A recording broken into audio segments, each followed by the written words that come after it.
Hey, welcome to the Sharpe Way. It is Monday night, which means Ask Me Anything Monday. Yes, it is, guys. Thank you so much. Some of you have already put up questions. I'm happy to have these conversations. I'm trying to make sure that you guys still have access to just kind of chat with me, and I can give you my view on a lot of things, sometimes my policies, sometimes not, but sometimes just my opinions on stuff. I'm happy to take these things live. And as always, please like, comment, share, let people know this is happening so we can grow this movement, grow this media. I bug you all the time. If you haven't already, head over to Twitter, Sharpe Way Twitter, follow Sharpe Way Twitter. If you haven't liked the Sharpe Way Facebook page, please do so. If you haven't subscribed to the Sharpe Way YouTube page, please do that. If you like what I'm bringing you on a daily basis here now, then head over to patreon.com/SharpeWay.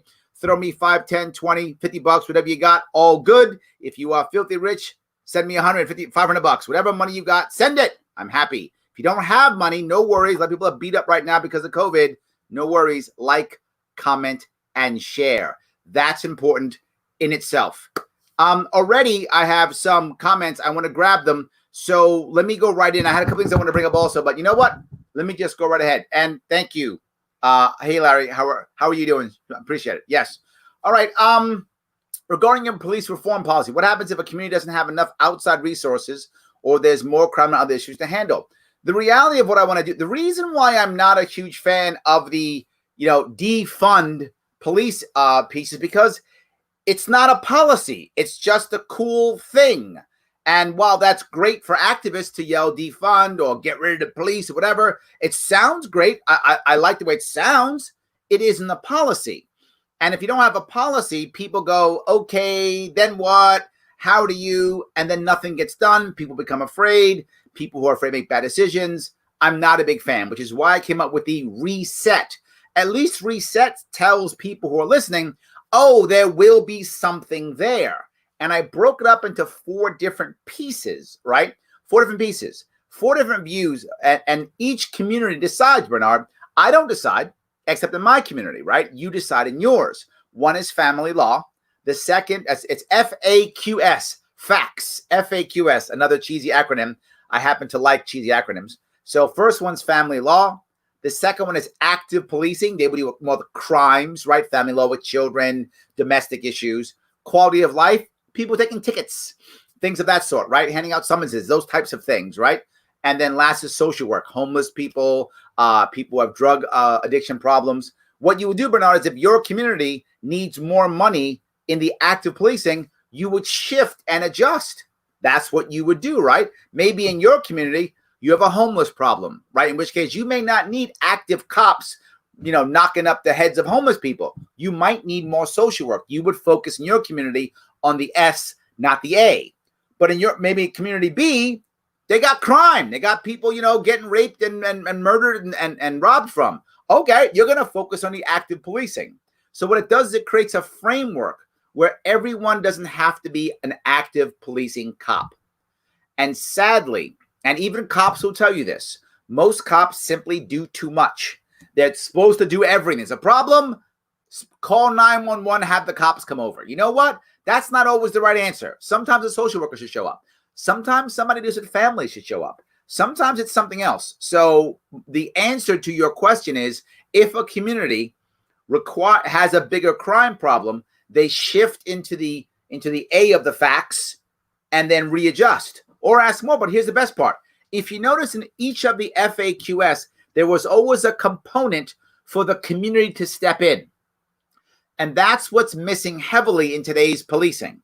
It's rare that you can find, an easy way for community to step in. In this, they do. So guess what else you could pop up with? You could have community step up and assist active policing. But let's say instead in this case, in this fictitious case we come up with, you have violent crime to where you don't want community. to jump up that much. You might want more active policing in that regard. No worries. Then community can step in the social working area or the family law area. Church groups, anything else you might need that might want to step in, local charities, they could step in and fill maybe the F and the S side while you focus more on your active policing. Maybe you don't want community in that. Again, will there be mistakes? Yes. I wish I could tell you it will be perfect. There will be mistakes. The issue is now it's a local mistake that others can watch and help and assist, and maybe if need be, send resources from local groups, local other communities to help out and also to learn from. Now, if New York State makes a bad decision, 18 million people pay the price for that versus a community paying a price that hopefully others can assist. So, Bernard, I hope that helps.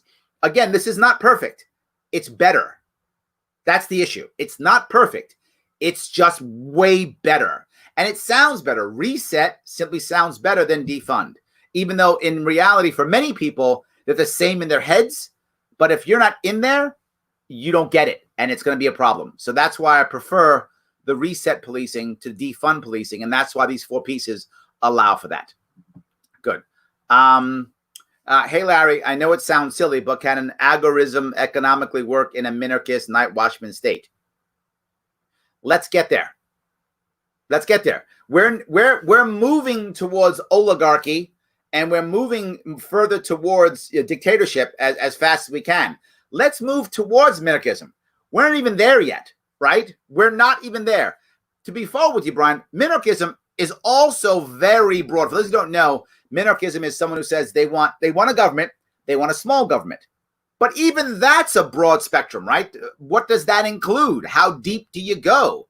I would like us to just turn towards minarchism and start walking down that road, and then let's figure that out. To be forward with you, I think if we do it right, if we move towards minarchism, and then we allow much more local control, there will be some local areas that prefer stronger government, and they will have it. And there'll be some that don't, and they'll have less of it.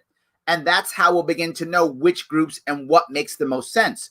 Generally speaking, the more stable your community is, the less government you require because you tend to have more community. That's a very broad brush. I'm being very clear. That's not a 100% rule. That's a good broad general rule.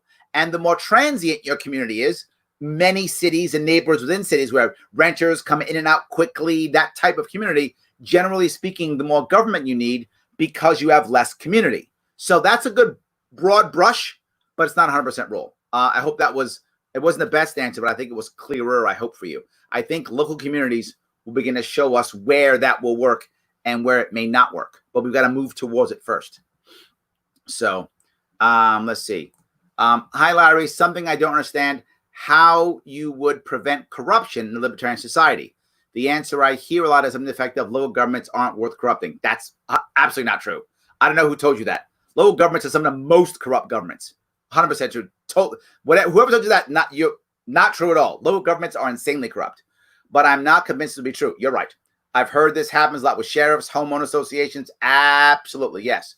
The issue to remember, in a libertarian society, it's not like corruption is all of a sudden legal. It isn't. Fraud is still a crime, right? So that's still a crime. Are you talking about some fictitious libertarian, fully voluntary society that we might get in 300 years from now? I don't know. I'll be dead. But in anything that comes close to a minarchist or libertarian society today, we are still going to have laws. The issue is laws will be for victims. Fraud is a crime. So if I'm lying or stealing, that's a crime. If I'm hurting somebody, that's a crime. So corruption, even in a libertarian society, is still a crime. So whether it's a libertarian society or a Democrat or Republican society, it doesn't change. Either way, this is still a crime. Corruption is still wrong. The question is, how do you find it and how do you prevent it? Okay, a couple issues. One, in a libertarian society, there is a whole lot of transparency, and transparency is key, critically key. If it's not if you can't shine a light on it, then you can't find the corruption. So in a libertarian society, there would be more transparency, so therefore there would be less corruption. There would still be corruption. There'd be less because it'd be more transparent. But second, who actually breaks all of the local corruption. Who actually breaks corruption, period? It's actually local media, right? CNN doesn't break corruption. Fox News doesn't break corruption. Some local guy or gal busts his or her rump trying to figure something out, and then it gets up to CNN and Fox News. But there's no Fox reporter going to decide if your local guy is doing a bad thing. That doesn't exist. It's local news, right? So how does that work? As you localize government, it is required that we have more localized press. One of the reasons why I spend so much time doing local blogs and small vlogs and small podcasts is for that reason. Because what's happening in our media now is the big conglomerates beat up everything. The investment bankers take everything, and the local press is being slowly destroyed. As it's being destroyed, we can't find corruption anymore because who's going to do it? I'll tell you who. Local podcasters, local bloggers, local vloggers. They will begin to do that because they care. They're the guy or gal who shows up at the housing authority meeting or something and tapes I'm old, and records the entire thing and puts it up on Facebook Live. That's them. As we begin to localize government, we will also localize media. And as we localize media, they will be the ones who will shine a light on these things. And corruption will still be against the law, and we will find it. But finding corruption, it doesn't matter if it's libertarian or not. We have to support our local communities because they are the ones who will find the corruption, which is why you constantly hear me talking about local communities, local candidates. Every week I do 3 or 4 interviews of local candidates constantly. Why? Because I'm trying my best to support the local. Your point, Alex, is correct. Whoever told you that, it's not true. There's corruption everywhere. Now, don't get me wrong. Will there be large chunks of big business corrupting local governments? Probably not, because that's not worth it, right? That isn't worth it. Massive amounts of corruption will not be worth it. So is some big business going to corrupt some local school board? No. But when you have a statewide school board that puts books in the entire state, totally worth corrupting. So there'll be less corruption. Yes, there will still be corruption. More transparency, so even less corruption. Supporting local media, even less corruption. So we'll never get rid of corruption. The person told you that is not telling you that they may not know. There will be corruption, but we can make less of it. I hope I answered that question. De Blasio is awful, but no, I'm not running for governor. I'm mayor. Sorry, I may run for governor. I'm not running for. I'm not going to be running for mayor. That's not going to happen. Hey, Larry, what are your thoughts on King Cuomo's plan to punish local businesses if they break his social distancing rules, which, of course, is suspension of our constitutional rights in New York? Jake, do you have to ask that question? I wouldn't have locked down people in the first place, right? Wouldn't have happened. One of the reasons why you'll hear me say often, I wish that Gary Johnson had won the presidency in 2016. There are many reasons, but one of them is he has openly said government shutting us down is against the Constitution. He would have never accepted it, never done it. That's the reason right there, which I wish he was the president. I agree completely. We should have never shut this down. Now, again, I'm not against the government having standards, and it's the difference. Many people go, government should just stay out of it. Government should, but Americans expect something from their government, and we're not going to change that culture overnight. So here's what we do. If His Majesty King Andrew Cuomo II decides that he wants to have rules on what businesses should do, no worries. Then he can send out his administrators, and they can give a stamp on a business that does and no stamp on a business that doesn't. But don't shut them down. So the business has the option to follow the government-sponsored rules or not. If it does it, it gets no stamp. If it does, it gets a stamp. Or if it bribes him, then he'll get a stamp. Obviously, if you bribe him, you'll get a stamp. So if you bribe him and put money into his coffers, you'll get a stamp. Or if you do the actual thing that he wants you to do, you'll get a stamp. But the actual community gets to decide. The consumer decides if they want to go into a business or not. In addition, what he should also do, but he won't, what he should also do is allow for New York State nonprofits who care about health and doctors and retail to create their own standards. And they can give stamps to people who follow their standards. And you, Jake, as you go around New York State and become a patron of businesses, you can decide which stamp matters to you. None of them, all of them, one of them, you pick. And then that's how each business gets chosen by the consumers. That's what should be happening. And again, I don't mind the government having standards. The difference between standards and regulations is regulations, if you don't follow them, you are punished. Standards, you just don't get the stamp, which is fine. If the stamp is not valuable to your local community, what do I care? Okay. Edward Snowden ran away to Russia. Yeah, otherwise he would have spent who knows how many years in prison and then maybe been executed. I'm glad he went to Russia. Yes, this man here is a hero. He deserves to not only be pardoned, but he also should get the Medal of Freedom. He should get both of them. He is a hero, without question. Lots of people can't stand him. I know. That's okay. I put him on my wall because he's a hero. I wish we had more whistleblowers. I wish we had more. I wish he didn't have to go to Russia. But if I was him, I'd go to Russia too. I'm going to sit here so I can go to jail for 10 years. And so the system can go, you're an evil man, and put me in jail for 20 more after. I'll spend 3 years in jail before I get a trial. Then when I get a trial, it'll be a kangaroo court, and I'll spend 10 or 20 more years in jail. And then my entire life is ruined and nothing will change. I'll go to Russia. It's fine. Totally fine with that. Yep. If you had to convince an ultra-liberal voter to vote libertarian in 2 minutes, what would the pitch be? It's actually pretty simple.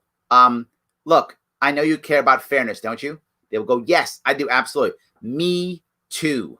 Why don't you and I work together to make sure we have the fairest system to where the rich don't just always get richer and the poor don't always get poorer? In the past 50 years, that's what has been happening through Democrats and Republicans. The rich keep getting richer and the poor keep getting poorer. The only way we can change that is by having a fairer system. And I've got many ways to make that happen. Let's talk.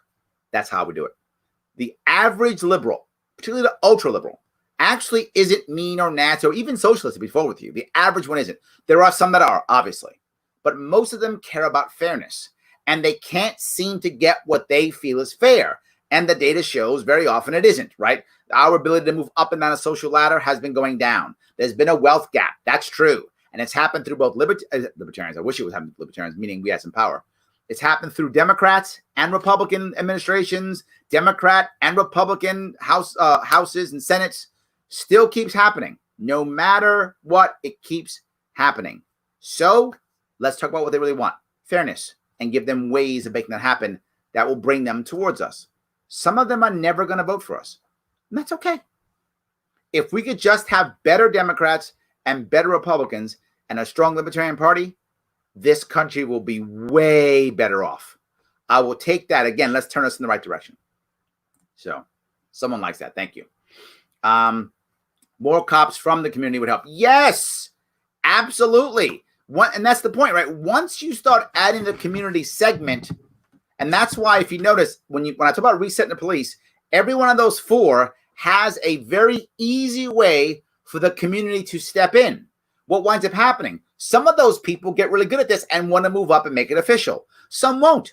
And not just that, some of the policing might actually be outsourced to some of these community organizations. By default, you start having community policing. That's what I want. Absolutely. Totally correct.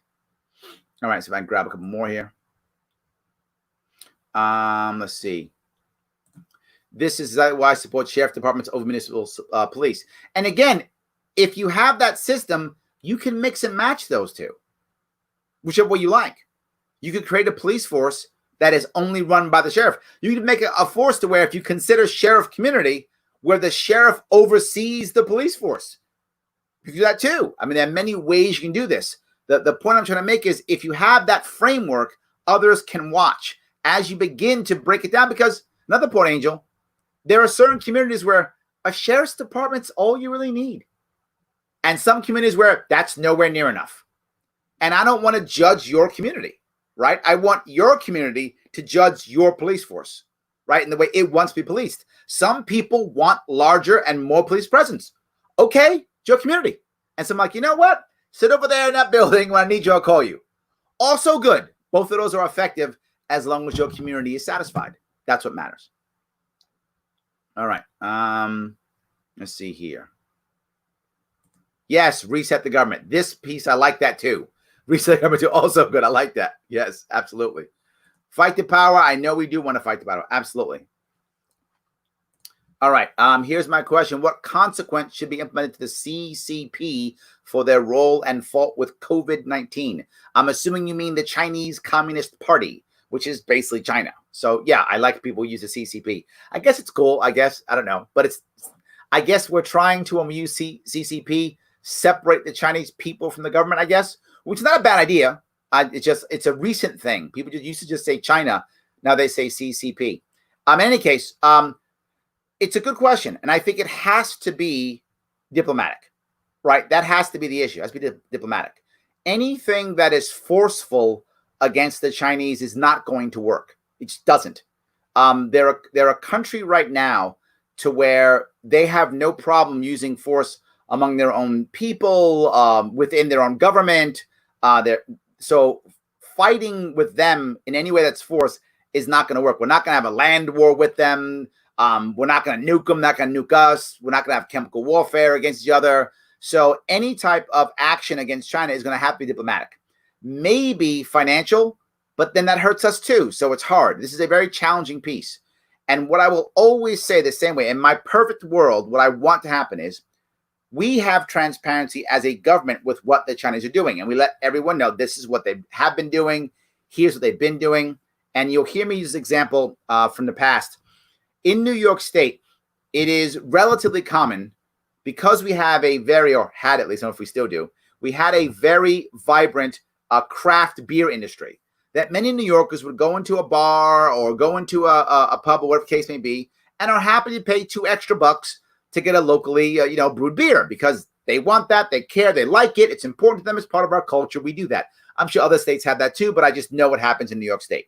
So we're happy to pay. The question becomes, is the American shopper, the American consumer, to pay the extra $1 or 25 cents or $2 to buy a non-Chinese product? Right now, that's clearly not true. Right now, Americans want their 25-cent crayons, not 50-cent crayons. And that's what they're doing right now. So right now, Alexander, that's not working, right? Right now, the American public is not doing that. When the American consumer can go, you know what? I don't like the way the Chinese are acting. I'm going to spend the extra 50 cents on my crayons, or the extra $1 on my, on my clothes, or the extra $20 on my, equipment that I'm going to buy. When we do that, they will learn their lesson. That's the biggest thing we can do. The American market is what the Chinese want. So if we can deny it to them voluntarily without tariffs and stuff, which just hurt us in the long run, that we just decide, you know what? No.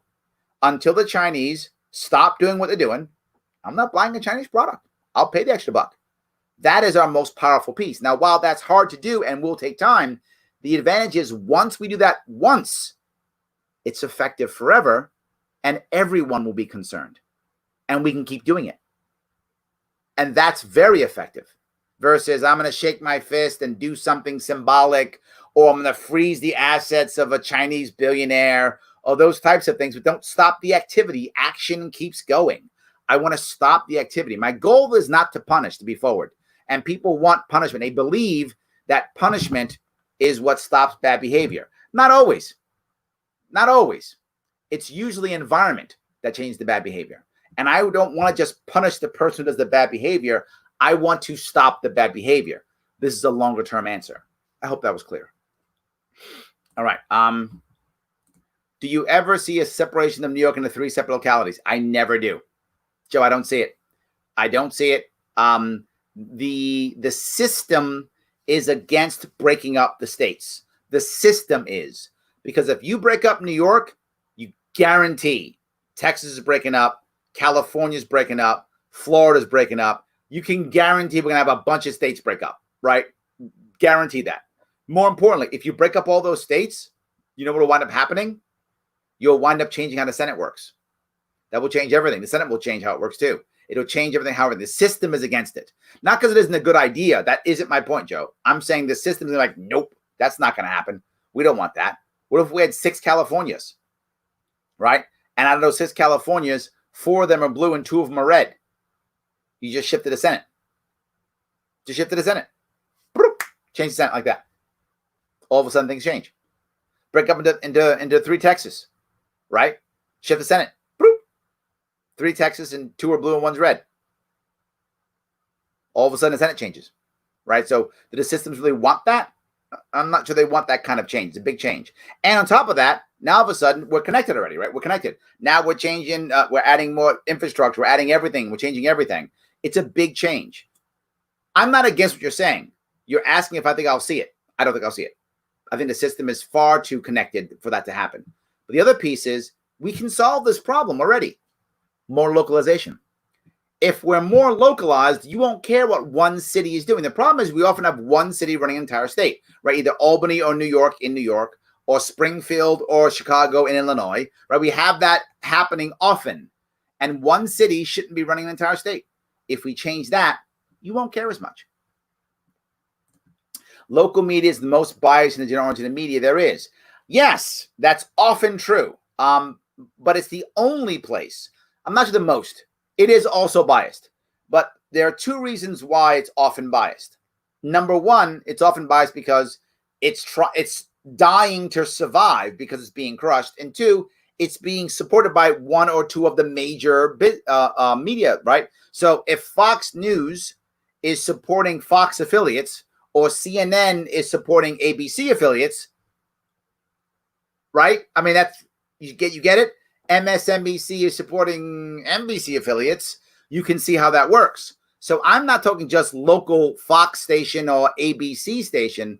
I'm talking about an actual local media like Angel Gonzalez's newspaper. That's what I'm talking about when I say local media, right? But there's another thing within local media. Because local media is struggling to survive, you will find they have some of the best reporters. That's not true, I'm sorry. Some of the best investigative reporters. Let me change that. They have some of the best investigative reporters. So that's how they're able to break stories and such. So again, there's going to be corruption. The question is, how do we make it as low as possible? I think by supporting local media helps tremendously. And when I say local media, I don't just mean the arm of Fox, CNN, or MSNBC. I mean actually local media, the local newspaper that isn't supported by any major media company. So, let's see. Community hearings allow civil discourse and neighbors to get a better perspective of the views. Confederate flags are an excellent example. I do think that community hearings matter. I completely. The problem is once you have heavy state or federal control, the community hearings have less value.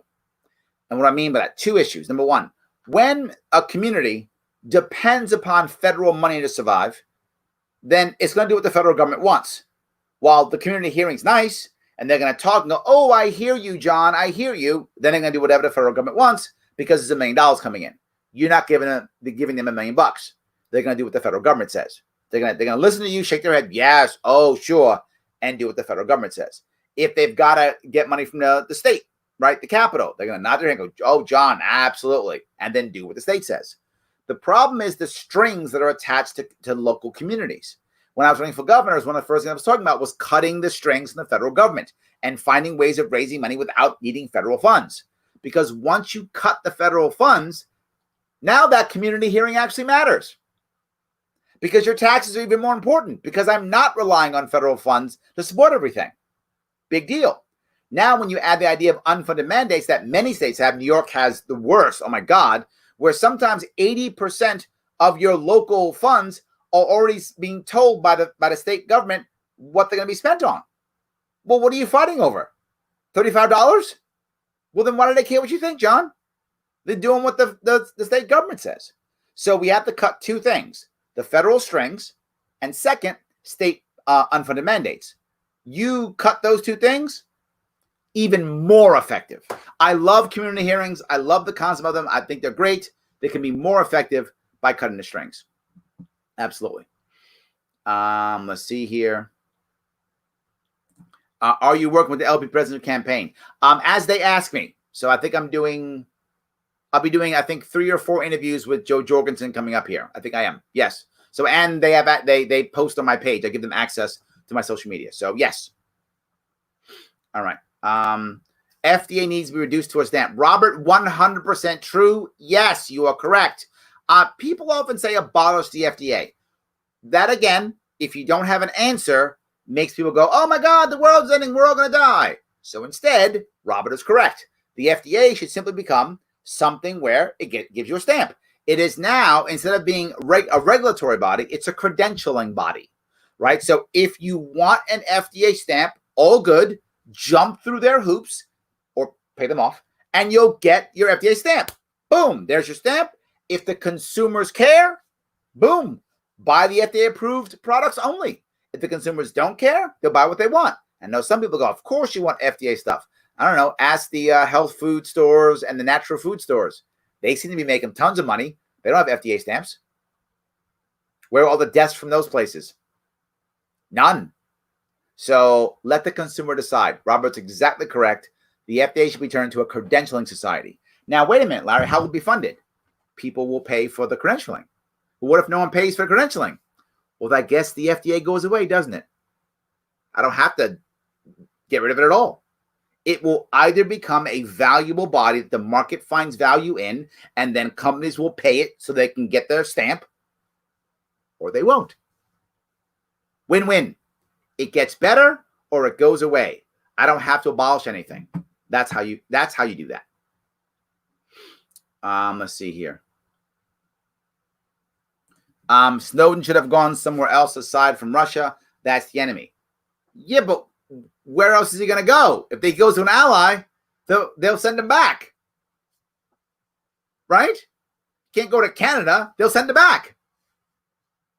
Right? Or maybe we'll go in and get him. Russians like that. That's why he went there.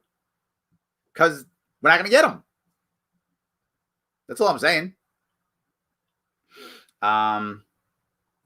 Would have served a sentence by now. But why should he have served a sentence at all? Why at all? I don't know. Maybe Brazil, Argentina. Yeah, maybe. But maybe Russia offered him. Actually, if I remember right, if I remember the story, I think he actually ended in Russia. I think he was like trying to go to Singapore or something, if I remember the story. And he ended and he couldn't go any further because the American government took his passport away or something like that. There's some story that the American government said he can't go anywhere and he was stuck in Russia. So he actually was going through Russia to get someplace else. I forgot where it was, actually. If you read the story, there's some story about that. I'm sure someone remembers the story. He was actually not going to Russia purposely. He was going someplace else and got stuck in Russia. So there we go. He had no way. Yeah. Thank you, John. That's kind of the way it went down. All right. How do we get libertarians on the debate stage? Think Joe Jorgensen the debate stage and you against Global is 2022. All right. No, I don't think we get in the debate stage this year. I don't mean to be negative. I'm just being forward. I think the same is going to happen, right? The Democrats, Republicans don't want us on a debate stage. Debates, as I've talked about many times, I want you guys to please hear me on this. The most important issue here when it comes to debates is not whether we deserve to be on or make 15%. All that stuff is relevant. Only one thing matters, and one thing only. We have to be popular. Because ad revenue is the key. Let me tell you what will happen. Let's say that Joe's amazing and we get 15% in 3 polls. And the commission says, well, I guess we got to do it now. Here's what will happen. Trump will say, I'm not going to debate her. I'm not showing up. If he's not showing up, there's no debate. They will cancel the debate. They will cancel it. That's what will happen. They go, I'm not showing up. And they'll cancel the debate. Then what will happen? CNN and Fox will go, oh my God, MSNBC, that's a lot of ad revenue. People love debates. Oh my God. So they won't do debate. They will do a town hall with the Republican and Democrat. Biden and Trump will have a town hall and will be excluded. That's what's going to happen even if we make 15%. So we're not getting on the debate stage unless we become popular. Now, why do I say this? It happened to me, literally in New York State. The League of Women Voters said everyone should be on the debate stage. So I went on, and who didn't show up? Cuomo. My governor didn't show up. When he didn't show up, guess how many TV stations showed up? 0. It wasn't televised. Already happened. That will happen again. But again, I'll say it again. I love this. I keep using it.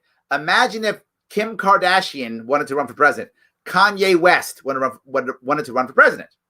And they ran as a I Love TV party. Guaranteed there's a debate. And they're on the debate stage. Why? Because in the case of Kim Kardashian, who's popular, not that her policies are great or she's so savvy. I don't know. I have no idea, but it doesn't matter. And that's my point. She's popular. So if she wants to debate and Biden and Trump goes, I'm not going to show up if she shows up, and Biden and her show up, they run the debate because they'll get massive ad revenue because we want to see Kim Kardashian debate. I would watch the debate. I'm sure most of you would too. I would love to watch it. Oh, Kanye West.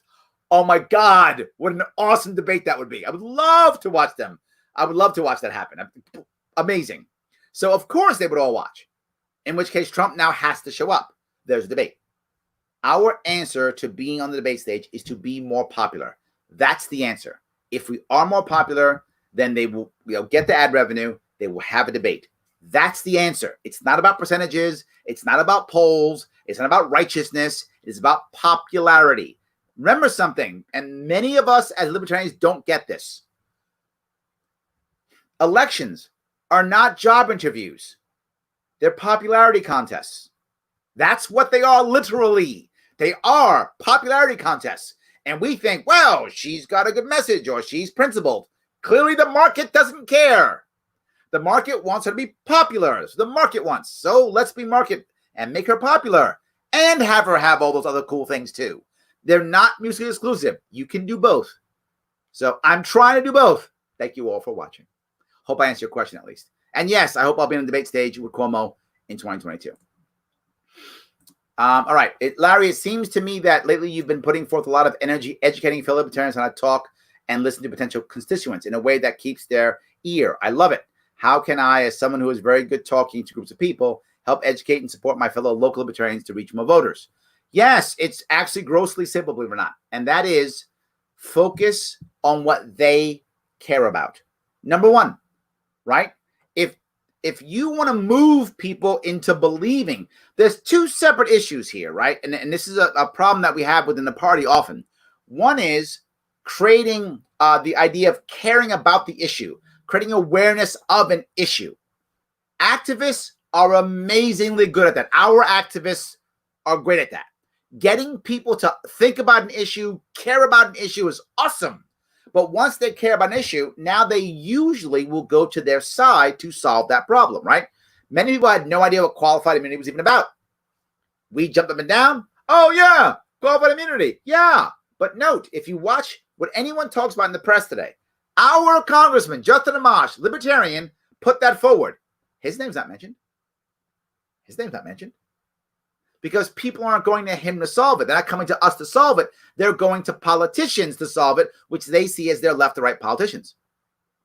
We, when we're being activists, that's our goal, to get people to know, see, this matters. See, this is important. War on drugs is important. War on terror is important. Privacy matters. That's what activists do. Now the politicians come up with an actual solution. So if I want to convert someone, I've got to have an actual solution. So I would focus on what's the answer. Do you agree with an outcome that I agree with? You do? Great. Let's talk about how to get there. But we both agree with the outcome, right? Awesome. Now let's start talking. And always remember, it's emotion and then logic. If you lead with logic, they will shut off. If you lead with emotion, they will hear you. So when the logic comes in, it will actually land. Right? There's an old saying, I say it all the time, it's very important. People don't care how much you know until they know how much you care. So show that you care about the same thing they care about and then have the back and forth. Last piece, no debates, no arguments. Libertarian Party has been winning arguments and losing elections for 50 some odd years. Winning arguments is fine, but you don't get a vote for that. I want to win hearts and minds. So no arguments, no debates, conversations, lots and lots of conversations. Do that and we'll win. Good. Larry, how do you get around that we have to vote for candidate A to stop candidate B? This isn't the right time position. That seems to be the biggest barrier.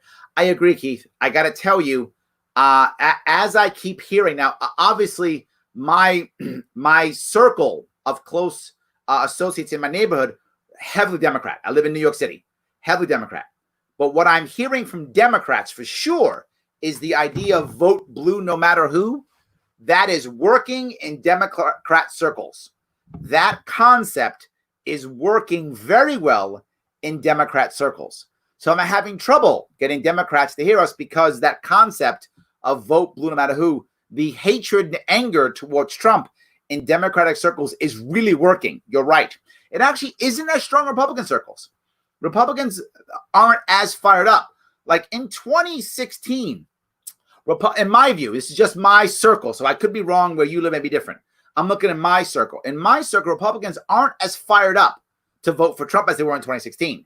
In 2016, they were fired up to vote for Trump. There was a huge anti-Hillary piece, and Republicans were fired up, ready to go to the polls, and they showed it, and they went to the polls. I don't feel the same thing from the Republicans that I know in my area now.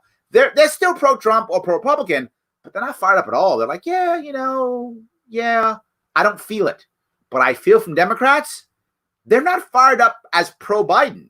They don't actually care. I think Biden's a placeholder for many Democrats, but they are super fired up for anti-Trump. They are just got to get rid of Trump. He's the evilest guy in the world. The Democrats are super fired up. I feel it. Again, this is my area. Your area may be different. So how do we get around that? Well, there are two different ways. If you live in an environment, meaning like New York, like I do, where Biden wins my state almost no matter what I do, it's a very simple argument.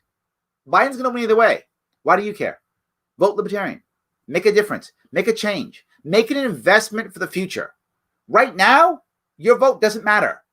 If you vote blue or red in New York State, it is irrelevant. Biden's going to win. So vote gold. Make a change. Make it for the future. Invest your vote. Make your vote actually mean something. That's a tactic for most states that we know are going to go a certain way. All right, you're Michigan. You're Florida. Not so easy, right? Not so easy in that case. I get that. That's a harder argument if you live in those states. But if you live in a state that's red or blue, who cares? Again, New York, it's 3-1 Democrat to Republican in my state. There's no way Trump wins New York State. Impossible. Never happens. Biden wins no matter what I do, right? So vote gold. But what about when you're in a swing? By the way, that also works in the same district. If you have a district, you have a congressman running, you have a city council person running, and it's so obviously blue or red, same thing. But what happens when your vote actually might change or flip it? That becomes harder, right? And it's the same idea. When is it going to be right? That's the question. When is it going to be right? When are you going to change? And when they go, no, this is the worst, but this is different. Here's what you do. This is a 3-step, Keith, not 1 step. The first thing is, when is it going to be right? They will then express how horrible this time is. You say, great. Can you give me 1 or 2 issues, reasons why? It's okay, just if you can tell me why. 1 or 2 reasons. Why should I care so much? Why? And let's say it's, we got to stop Trump, right? Because he's evil, whatever. Okay. Ask why. And let them tell you, it's because of this thing and that thing. Whatever they say, and in reverse, it's because Biden's a socialist and we got to have Trump. Insert thing here, whatever. Great. What are 2 reasons? This thing and that thing. Whatever they say, now it's phase 3. Hasn't that been the same for the past 40 years? When Obama was in charge, when Bush was in charge, when Clinton was in charge, Reagan was in charge. Wasn't all the same? If they were going to fix it, why didn't they fix it already? If Biden's so awesome, if Trump is so evil, why didn't Biden and Obama fix it when they ran? If Biden is so evil, why didn't Trump fix it in the last 4 years? Whatever their thing is. Because whatever their thing is, isn't done, right? That's how I would deal with it. That casts doubt. Once you cast doubt, conversation is over. Come back later, have another conversation. If someone is that hard, you're not going to convince them in one talk. So it's 1 conversation, 3 parts, as I mentioned, right? And then come back and do it again. You do it a couple of times, you got a chance at changing them. But you may not this time, maybe next time. But I hope this time I'll answer your question. All right. See if I can grab a couple more here. Guys, thank you so much for all your questions. I really appreciate them. All right. What do you think about the community being a part of the interview and disciplinary boards? I'm not a big fan of that, tell you the truth. I'm not. It's okay, but we have that in New York already, right? This often becomes, they often have no power, and 2, it's always after the fact.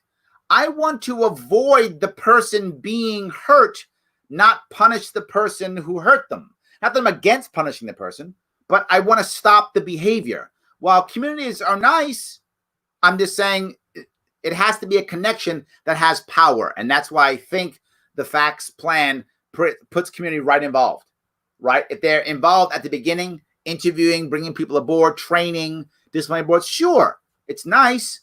But at the same time, you don't want the civilians also to be stopping good training also. So I think it's a mix. It's a mix. We have some of it now. So yes. Bull crap. If Snowden had gone to another country like Australia or whatever, then I can understand. But he ran to Russia and the USA. What the F? You called it a hero? No, he's not. Well, two things. Again, he was stuck in Russia.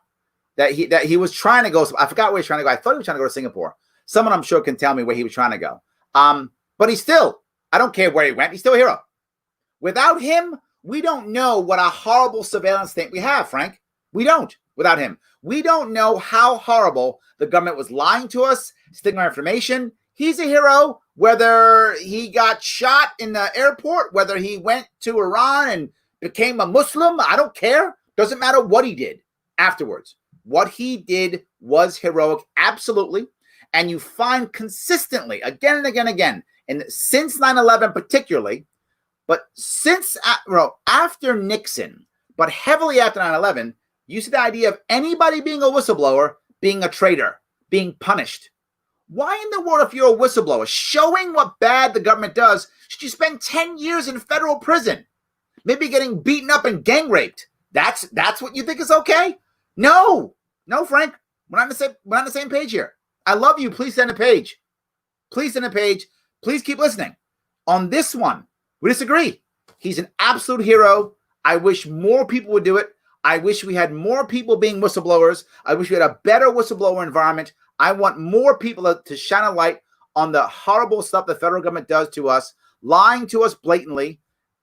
I don't want the federal government spying on us. But if they're going to be spying on us, don't on top of it lie about it. If you're going to spy on us, then say, yeah, we spy on you. And there's a reason why, and here's our logic. If you don't like it, vote us out. At least we now have recourse and go, you know what? No, we agree to be spied on and we can vote for the spies. Fine, I hate it, but at least we have recourse. Or we go, no, I'm not letting you spy on us. We'll vote you out of office. We're not letting you spy on us. Either way, this was a lie. They were spying on us, taking our information and lying to us. Guy's a hero. Guy's a hero. Should a libertarian feel guilty about taking unemployment benefits at this time, especially since we're laid off by the government? Of course not. Guys, let's be smart here. Let's be realistic here. If you get some benefit from the government and you're a libertarian, you can't take it? Why not? You're paying your taxes for it. You're being beaten up for it. You're having the government on your neck for it. Why the hell wouldn't you take it? They're already extorting money from you to give you stuff you don't want. So take it. Of course you should take it. It's wrong. Of course. Take it. And you know what you should do with that money? Make a better environment locally so you don't need it anymore. Fix yourself so you're better off. Help yourself become in a better position so that you can give it back or give it to charity. That's what you should be doing. Take it and do well and do better. And make your environment better and make yourself stronger. Yes, 100% take it without question. Why wouldn't you? It's like saying, why do you use the roads? Because I pay taxes for it. That's the reason why. Because I got to deal with it every day. Yeah, that's the reason why I use the roads or whatever. Idiots say that stuff all the time. Please, Dominic, yes, take your unemployment. Take whatever the government's going to give you. Absolutely. Take all of it. And then make yourself better so that you can support candidates that can change it, so that you can personally change it, so you can be in a good spot in your life that when you get it, you can give it away to the charity of your choice and support your community. Yes, take it. Don't feel guilty at all. Take all of it. All of it. When you see people come from other countries, from Eastern Europe as an example, and then they come in, the first thing I think of is, how can I get cash? Do it all the time. And they take all they can. Why the hell shouldn't we? We're Americans. Why shouldn't we? All the time. Yes, Dominic, please. All right. There used to be a law that if you were a police, firefighter teachers that had lived in a city or district would be in your favor of some kind of incentive system to encourage more of that. Yes. I love that idea, right? And again, this goes kind of back to what he was talking about earlier about having the community involved in interviewing. Yeah, you could absolutely say, if you live in the community, you have some benefit or some cool thing you get if you live in the community.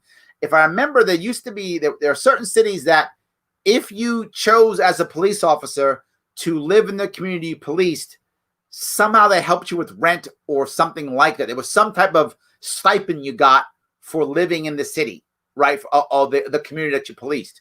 If local people want to do that, I have no problem with that, Brandon. If you want to, remember, it's your local taxes. If you think that it's good to help support local police to live in your community and you want to give them a whatever, $500 a month extra stipend if they live in your community, go ahead. I'm not wrong with that. Love the idea. Awesome. All right. Let's see if I can do this. If all cops belong to unions and all unions protect dirty cops, how can you be a good cop and stand by your crooked union that keeps bad cops on the streets? I'll tell you how. You got to pay your bills, and your wife and kid and family and spouse and girlfriend and mom and dad and people who depend upon you. Hopefully you don't have all of those things, only one or two of those things, whatever. But whatever, all the people who depend on you expect you to do so. Not just that, you started the job and you didn't believe it was true. You went in believing what TV showed you, which is cops are only good guys and they only get the bad guys and never corrupt, as you believed. So you went in believing that. And then it's 3 years down the road and you go, what the hell am I in? And now you're there. How do you get out? A lot harder than you think. However, a lot of cops quit. A lot of good cops leave. I've had one on this show before, right? Adam Nutter was like, I can't do this. I'm out. So a lot of times people quit. They do, right? I knew friends, some of my father's friends, they quit, right? Big problem in police. They're also suicide. They can't handle it. They can't handle something to go through. It's a tough job. So I get it. So I have an idea. Let's, instead of just being mad at cops, which the cops who are bad we should be mad at, but instead of only doing that, we don't just focus on punishing bad cops. We also focus on changing the environment so that those cops who want to become whistleblowers can become whistleblowers. Right now they can't. Change the system to where all of a sudden now the unions are set up to help good cops and not protect bad cops, which is how they're set up now, to protect bad cops. Remember my idea? It's about that quick QICC, right? And qualified immunity. By the way, Supreme Court, of course, as I was afraid of, decided, we're not going to see qualified immunity. Let's just keep it the way it is. Luckily, Congressman Amash has put a bill so we can fix it in the House, which I hope will actually go through. I hope so. But if we do that, plus each cop has his own insurance. Well, now insurance companies deal with that, and the union can be an insurance broker, so it can make money from good cops. If the union makes money from good cops, it is incentivized to support and train good cops. Let's create a system to where things go better. I think that's how. Yes. Thank God I have a liberty-minded sheriff here. Awesome, Megan. I'm glad not everybody has that. So I'm very happy that you do. Yes. Okay. Let's see. I can find some more here. Again, guys, thank you so much for all the questions. I appreciate it. All right. Having worked as a preventative caseworker 4 years in a school with a resource police officer, I believe partnerships with all resources is invaluable. I agree 100%, Melissa. That's what I'm saying, right? Each situation requires somebody different, right? There are times when you need a cop to come in and put somebody on the floor. I get it. There are bad people out there who want to hurt us. That happens. And at that point, I want a cop to go in there and put them on the floor. Got you. Put them in cuffs, get them on the floor, and let's get them out of there. 100%. And there's times when a cop's not required. And there's times where anything in between, all mixed and all matched. You're totally right. The more partnerships we have, the better chance we get the right person in the right place at the right time to the best outcome. I want the opportunity for that to happen. Absolutely. Yes. Hold on. My reply is you've been voting A or B forever, and here's where we sit. Who's been wasting votes? Yep. Love that idea. Absolutely. Yes. You'll get a better craft beer in New York State when Larry starts drinking it. It's funny. I'm not really a drinker. I mean, I drink here or there, but I rarely drink. The only time I drink usually is if other people are drinking together and it's some kind of toast or a social issue. I mean, there's times I go over a year, 2 years without drinking. It's time very often I go over a year without drinking. It's not my thing. I don't have any of it in my house. Not my thing. The only people who are more hardcore than me, I say all the time, are the Mormons, because Mormons don't use caffeine. I do. But that's about it. Yes. A little off topic. There is no AMA, dude. Anything you like, Andrew. But what do you believe the solution to underfunded public school is? Funding schools through property taxes seems like a very broken system. It is. I completely agree, Andrew. I think it's a terrible idea. And when I ran for governor, the system I came up with was a totally different system. It was a system because, for those of you who don't know, in New York State, our Constitution makes education a right. And the state must pay for education from grades 1 through 12. Must pay. That's in our Constitution. It does not have to pay for kindergarten or pre-K, which is why we often have other bills and laws and things that pop up to pay for that. Because via Constitution, we do not have, the state government does not have to pay for that. It only has to pay through grades 1 through 12. When you have a system like that where the government has to pay, it doesn't say how it has to pay. So my whole point was end all federal help, right? And once you do that, you do that by ending all. Let me go down it real fast, Andrew. So I'll cover it's not a 2-second answer. I won't be too long, but I'll give you the abbreviated piece. First thing you do is you end all standardized testing until high school. No standardized testing at all until high school. What standardized testing does is it's unfair to kids who are bad test takers, because you're a bad test taker at 11 or 12 or 13 years old. All of a sudden now you're labeled the dumb kid when you're not, but you're labeled that. So of course you act accordingly because that's what kids do. Not just that, it's unfair on teachers who now are forced to teach you a test when they may or may not want to. It doesn't allow a teacher to be a teacher and teach kids how to learn, to love learning. It teaches them instead, go to the test. It changes curriculum, right? Why do we not have civics? Why do we not have shop? Because those aren't on a test. The tests are all ELA and math. Well, that's what you test to because that's what matters, because that's how you get your federal funding, Andrew. That's how you get it. That's how you get your state funding often. That's how you get your funding. So testing is everything. And that, right? It's also unfair for schools getting money and unfair for teachers. Unfair, period. Wait till they're in high school, then give them testing. And that testing is not for whether they're smart or dumb or whatever numbers you want. It's for their aptitude. So you can decide once a kid's 14, 15 years old, now you start going, what am I good at? What do I like? Where should my first career begin? What should I start studying? Makes total sense. Of course we should do that. But prior to that, why are we doing that? Instead, localized testing to pass the grades and move on. Let teachers teach. Okay, first thing that happens is once you do that, federal funding goes away. Because if you don't have testing, federal funding goes away. No worries, because along with that, guess what also goes away? Tons of administrators. And I'm sure your state, whoever you're listening, is probably similar to mine. But in my state, our average teacher makes about $80,000 a year, give or take. It's average. And our average administrator makes double that. Yes, double that. We have administrators in New York State that make $400,000 a year or more. They don't come anywhere near schools. Some of them actually work in buildings that are far from the school. We actually have such a bloated system in my state that there are school districts that have more administrators than teachers. Once that begins to go away, how much money do you save? Tons of money. Lots of money gets saved there. Not just that, you end all school tax, period. No school tax. You end it. Boop, no school tax. Instead, the money comes from the state. You simply decide how many kids do you have? Great. Times that by a certain number. Right now in New York State, you're going to be embarrassed. It's about $28,000 per kid. I know. 3 times the average. And we rank 37th in the country. We are embarrassingly bad. So we spend so much money per kid. Most of that is because of administration. That's the reason why. And instead, give that money and move on. But I'm still not done. What happens in New York State if you don't spend all the money we give you? You lose it. Yes, you can't save your money in my state. You lose it. So what have I just encouraged? Overspending. I'm begging my school districts to overspend because they won't get enough money next time. And they can't save it. So I have to have them spend all their money. And then when an emergency happens, they have to ask me for more. Yeah, that's my system right now. So I said, you don't do that.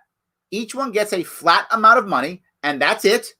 If you don't spend it, save it. Get rid of your administrators. Get rid of a lot of them. Not all of them, obviously, you require administrators. Of course you do. Administrators are important. but there's a big chunk of administrators in education that spend their time counting beans for the federal and state governments so they can get their money, so they can get paid. Get rid of that, changes everything. Not just that, you end your school at K through 10 and not K through 12, and the last 2 years are basically optional, paid by the state in the same way that the GI Bill pays for college out of the military. You do that, it will change the entire system. Changes everything. You'll save literally in New York State $4 to $14 billion every year. Right now, last I checked was last year, New York State's budget for education was $60 billion for education. $60 billion. That's larger than the budget of most states total. And that's just for education. So save lots of money, end all school taxes. Everyone gets the same amount of money, and everything changes. So I hope that was clear. All right. I feel like in today's world, people listen and respond rather than listen to learn and to understand how to chip away at that. That's true.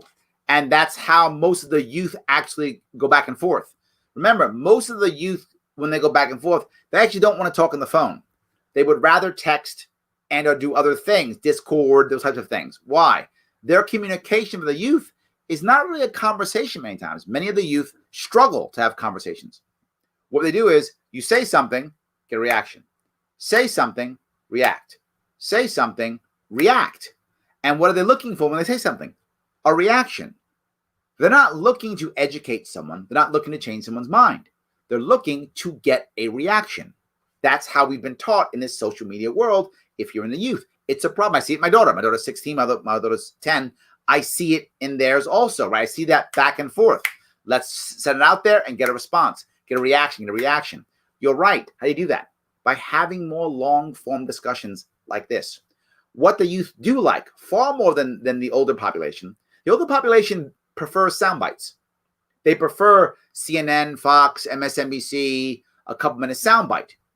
But the youth prefer long form. They prefer Joe Rogan, a 45-minute podcast, my show, that kind of stuff. So we have to have more of this, right? More of this back and forth where the youth will watch the conversation and they will learn from that and then they'll repeat. We have to be the example that we want, Pat. And it's hard to do, but more of this. What about the LGBT decision by the Supreme Court today? I'm happy about it, but torn. And what I mean by that is I don't want any protected classes. I don't. I wish there were none. I wish we didn't need to have protected classes. I wish it didn't exist. If we keep protected classes for long periods of time, we ensure one thing: a bunch of second-class citizens, and then a first-class citizens who now are mad and angry at the second-class citizens. That's what we see happening already, and that will continue.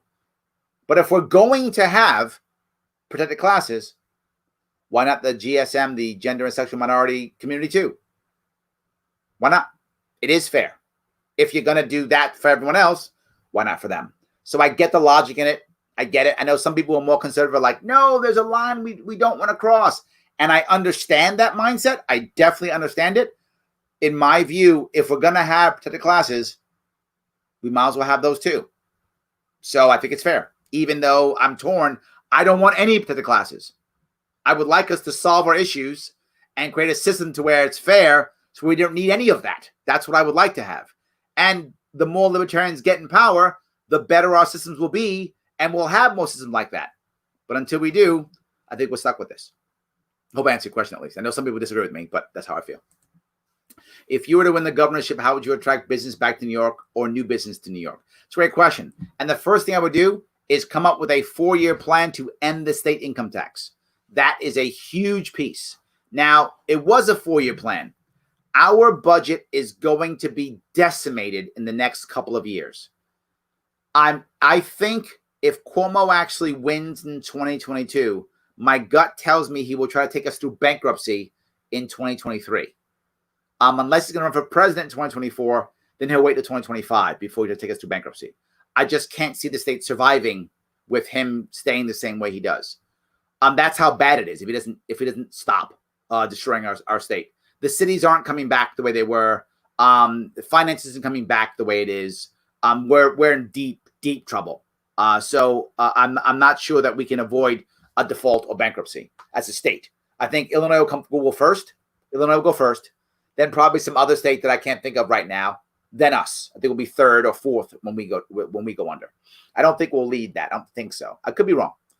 So we're in trouble. The first thing is probably now I probably can't do a 4-year plan to get rid of income tax. It's probably not realistic. Income tax is about a third of the state income. I probably could do a 6-year plan to end the state income, number one. But that's not the end. That's the first step. Because once businesses know we're going to end the state income tax, that will keep them here, right? That won't necessarily draw new ones in because we're still going to have it. But some will go, you know what? All right, I'll stay because it's going to happen. So if I could come up, I haven't gone through this yet, John. I hope I can still do a 4-year plan to end income tax. I'm unsure I can because it's far worse than 2018. In 2018, I knew I could do it in 4 years. Now I'm unsure. I'm going to try to make that happen. Second issue, I'm going to change almost all of our licensing into credentialing. That will explode the small businesses in New York State, where our bordering states have a lot of licensing. We won't, right? And my rule was, as you remember, would you ask your friend to do it? If you'd ask your friend to walk your dog, why is there a license? Would you ask your friend to cut your hair? Why is there a license, right? Would you ask your friend to remove your gallbladder? I hope not. Keep that license. It's fine. That one you can keep, right? So that's my first step. Make all of that credentialing. That will spur small business to stay and grow in New York State, and other people will come in. Next, immediately legalize cannabis. Regulate it like onions. That will keep the cannabis industry here and bring that craft grow here, which is what we need. That will spur some business there also. Still not done. On top of that, I want to get rid of our insurance board.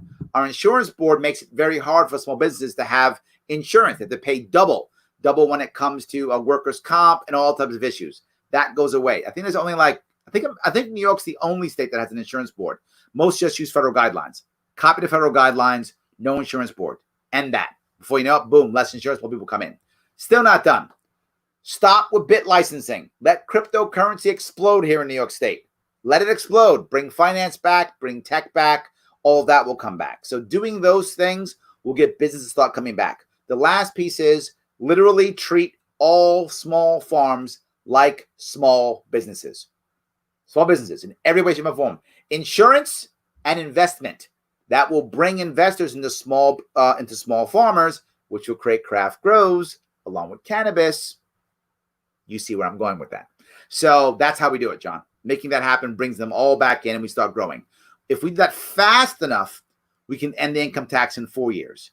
If we can't, it may be 6 years. To be forward, I don't think I can begin paying off New York State's debt for at least 4 years. I was saying 2 years in 2018. Now I'm thinking I probably can't start a debt repayment plan until 4 years. So it's just so bad now, unless I did the state through bankruptcy, which I do not want to do. So I think it might be a 4 or 6 year plan that we can start paying the debt off. But we can reduce the deficit almost immediately. Within 2 years, a real balanced budget with no deficit, not the garbage that the governor keeps lying about. He actually has not had a balanced budget in 10 years. That's actually a lie. So we'd have an actual balanced budget within 2 years, no deficit. Plan to end the income tax, I would hope in 6 years, if possible 4, and then making a debt payment plan to get our debt. I mean, our debt was $400 billion last year. It's going to be at least $600 billion by the time 2022 comes around. So we had to get rid of that $600 billion of debt. So move through that. We do that, then all of a sudden bond issues change, taxation changes, loans change. We can get rid of our pension bomb. All those things begin to change. So it's a long answer. I wish it was a simple answer. It's not. There's so much damage. Good. Let's see. Hi, Larry. Why do you think liberal Democrats run cities like New York, Chicago, LA are in such rough shape with respect to homelessness, violent crime, and unemployment? It's actually a relatively simple answer. Not totally simple, but relatively simple. The number one thing is cities are more diverse with a more transient population. When you're more diverse with transient populations, you tend to not have a lot of not a lot of cultural norms that keep people feeling comfortable and feeling safe. So people tend to ask for a referee. Referees tend to be government. We tend to ask for more government. A lot of government tends to be Democratic. You have Democrats who run cities. Almost all cities run by Democrats. Not all, but almost all run by Democrats. For that reason, people who move to cities tend to be more left. Or if they aren't left, they become more left. It's very common. It's a common situation. You see it in most cities. So that's the reason why. And the cities are in bad shape because they're run by government. That's the reason. The more you add government, the more you remove community. And once it begins, it just keeps rolling until you have almost no community. And how can a community survive with no community? That's the reason. All right. How do we stop IP theft? I think it's the same thing. I think the first thing is you change IP laws, right? You change IP laws.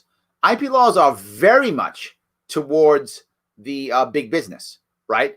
Make them more realistic, right? Make it, look, we're not going to get rid of intellectual property laws. I know a lot of terms like they shouldn't exist. That's a fantasy.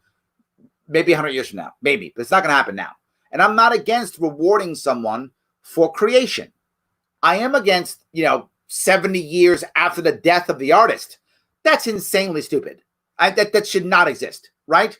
But if you said, I don't know, 7 years, 4 years, 3 years, something like that, change that, and there wouldn't be as much IP theft, number one.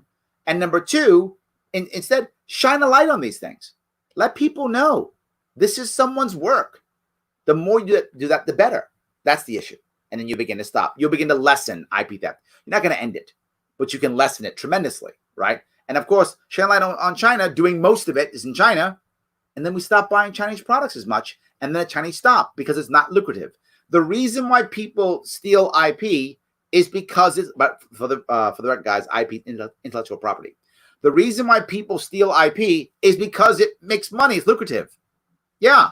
Let's make it less lucrative. Yes. They've been trying to bring up California for how many years now? Lots of them. Lots of years. Oh, my God. Yes, lots of them. So I was going to find a couple more here. What sources of media do you get your news from, Larry? You should know I do it every Tuesday night, right? I show you what shows I watch. I'm very lucky in that I still have a very active team from when I ran for governor. And because of that, my team very often will send me things. So I don't have to be as active in the news. Very common, someone will say, have you seen this? Have you seen that? And many people in my world, supporters, will just send me stuff. I get stuff every day. Someone says, hey, have you seen this? Have you seen that? Have you seen this? So very often I get sent things that I can then review and look at. If it seems to make sense to me, I'll read it, watch it, whatever that source is. The source is very often YouTube, to be forward with you.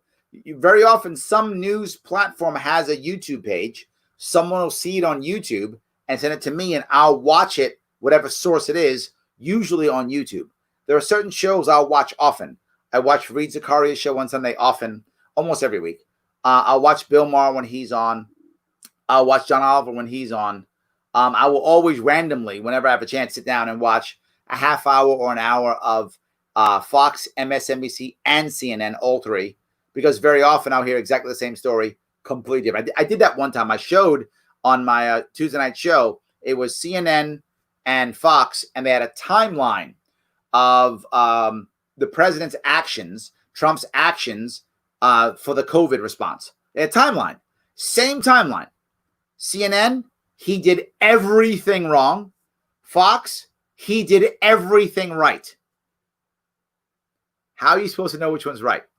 Clearly, he's not perfect. He didn't do everything right. Clearly, he's not trying to screw us. He didn't do everything wrong.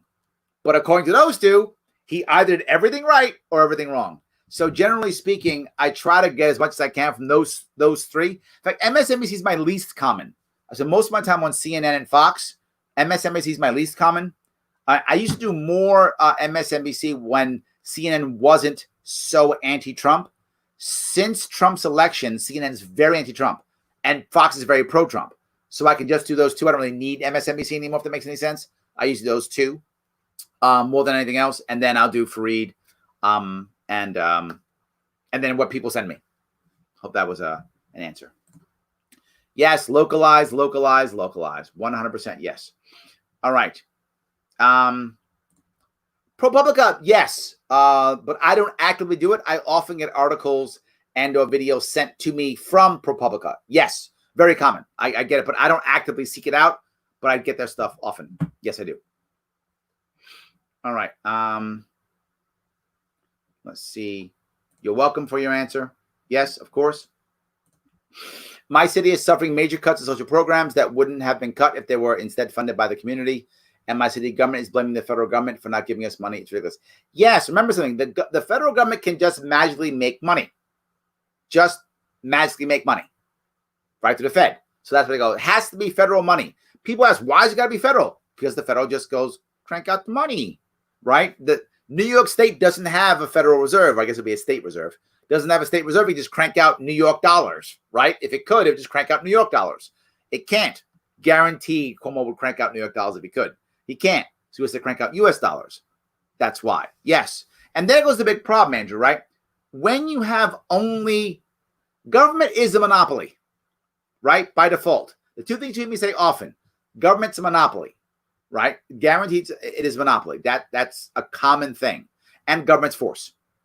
Well, if you break the monopoly of government with other community and private sector options, when government begins to collapse, private sector is prepared to deal with this issue, as is community. Let me give you an example.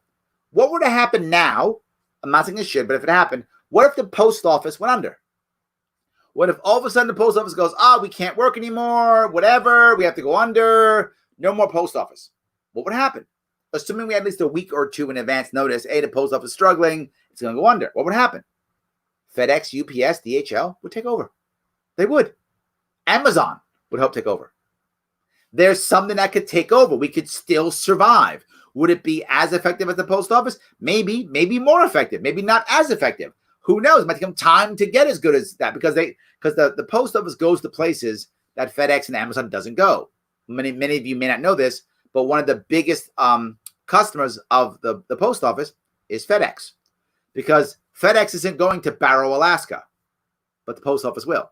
So one of the biggest clients is the post office. So how long would it take for FedEx and or something else to take over to be able to service Barrow, Alaska? That might take a couple of weeks, and they might struggle at first, but they would eventually. In other words, it wouldn't collapse. If you have a community issue, to your point, Andrew, where it's only government, when government collapses, no one can pick up the pieces. We're not flexible to deal with these issues. But if you had a private market and nonprofits that were also there with government, it wasn't a monopoly, then when government collapses, other things can pick up the slack. That's my point. Almost all of my policies were about the idea of breaking government monopoly so that everyone gets better service. Yes. Let's see here. Hey, when are the Cuomo impeachment hearings beginning? Probably never. He owns everything. So Sarah's tough. That's probably not going to happen. Absolutely. Yes. I think Snowden learned from how Assange was handed over. Yeah. Perfect example of that, Keith. Thank you so much. Absolutely. Yes. Unfortunately, I don't see the debate stage happening as much as I'd like to. Larry hits on the head. Yes, I think it's true. I don't think we're going to see it. I don't think we're going to see them on the debate stage. I would love to. I just don't. I don't see it. I'm not trying to be mean or say it shouldn't happen. I'm just saying I don't see it happening. I'm being realistic here. Right? The key is electing local libertarians. Yes, Ryan, I'm all about that. You see me trying to help local libertarians throughout the country. Absolutely, yes. Trying 100%. Yes. Yes, Keith, you were there. You were there when that happened. Absolutely. Yes. So, yes, Andrew, it's a popularity contest. Absolutely. Yes. I've always been a Democrat. Since taking a course in government and with listening to your talks, I've since realized I was libertarian. Yay, we're winning. I wouldn't have known unless I took a class and really became involved in looking into the truth of the issues and where people stand. How do we get people involved now to realize they may truly be libertarian? I think now is the time with everything going on in the world. I love that. I think it's a great idea. And I think we do it mostly by having this happen. This is the way. Sharing this stuff, sharing all these things, letting your family and friends know, and having the conversations. I bring this up often. There was once when I was teaching a class, and in this class during the break, someone actually said to one of their friends talking, wow, I'm so glad we have the Fed. Without the Fed, 2008, we would have been crushed. Luckily, the Fed saved us, is what this guy said. And this is during a break. Like if I was looked at me, they knew I was a little political. And I said, do you guys know, all I said, do you guys know that the Fed is not part of the government? That it's basically a private bank, basically a banking cartel? And there were about 20 people in the room, give or take, all educated, all professionals. And they were like, no, it's not true. No. And I said, Google it. Get your phones, Google it. They Google it. What do you hear? Oh my God. Yeah. Oh my God. I was right. Yeah. Yeah. They didn't know. They didn't know. Man, we have a lot of work to do. These were educated professionals and they didn't know. They didn't know. It's a big problem. They didn't know. Absolutely. Daniel, question. Cuomo is getting food direct from farms to food banks. This is a problem. How would you solve it? I don't know what that means. Cuomo's getting them. I'm assuming that then you're saying that he's taking the food and giving it to food banks. I'm not sure what that means. I'll try to do both. If you're saying that he's confiscating, I haven't heard this. So if this is true, this is new to me. If he's taking food from farms and giving it to food banks, that's clearly a bad idea. Do I want to make it easier for farms to get their food to food banks? Absolutely. This is why I was talking earlier. How would I solve it? I want us to be treating farms like small businesses. If we do that, then they're able to get investments, they're able to get loans, cheaper insurance, and not just that, it changes the mindset of the farmer into really understanding, yeah, I'm a small business. But then something else. If a farmer decides they want to have, for example, an outlet, a wholesale outlet or a retail outlet, any of those types of things, right? Right now, they're going to pay a whole lot of money to make it happen. It's rezoning, all kind of crazy stuff. Let them do what they want. They could actually create their own type of outlet, or many local farms together create their own outlet, and then they could send it anywhere they want. And they could give food away if they want to give it away, sell it if they want to sell it. If you treat them like small businesses, it changes their mindset, and it also changes how people invest in them, how people look at them. Some farms will stay the same. They like it the way it is. They'll make no change. Some will become heavily business-oriented, which others will follow or not. I think that's how you make that happen, by treating them like small businesses in every way, to include loans, investments, and insurance. I think you change that. You do that, and I think all of that will shift, right?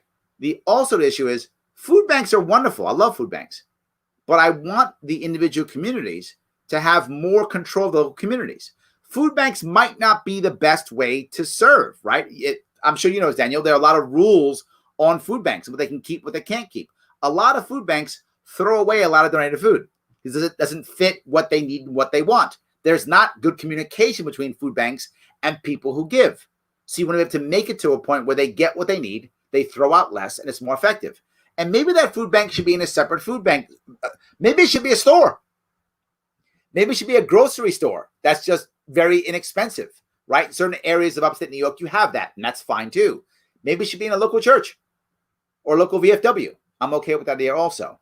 If we give the nonprofits more ability, and again, the idea of having regulations on a food bank should not be regulations. This goes back what we talked about earlier. It should be a stamp. So if I want an official New York State food bank, I stamp it. That's what it is. If I want one that's not that, I'm okay with that. Let the community decide. I hope I answered your question, Daniel. So let's see here. Tim O'Connor's going to hook us up. Thank you so much. Yes. Let's see. Running for office is a popularity contest, and who has the best policies? Yes, not always policy. Yes, but when it comes to third party, that's always true. When it's just left, right, very often rhetoric can work, Andrew. And that's the thing that we've learned as libertarians. If you're running as a Democrat or Republican against another Democrat or Republican, then generally speaking, you can use rhetoric and just go, he's the evil guy who's not me. And that will very often work. You see it right now. Democrats are fired up, anti-Trump. All Biden has to say is, I'm not Trump. And Democrats are fired up, right? So if it's a two-way race, rhetoric can often work. If it's a three-way race, it doesn't. So you're right, Andrew. In a three-way race, it's got to be, do you have the right answers for the people who you're trying to make work? Snake Plissken for president. Yes, I live in Escape from New York. I live in it, Aaron. Locked down. Absolutely. Yes. Biden can't handle the job. Okay, I don't know if people care. I'm not disagreeing with you. I'm just saying, I'm not sure people care. I don't know how many Democrats you talk to.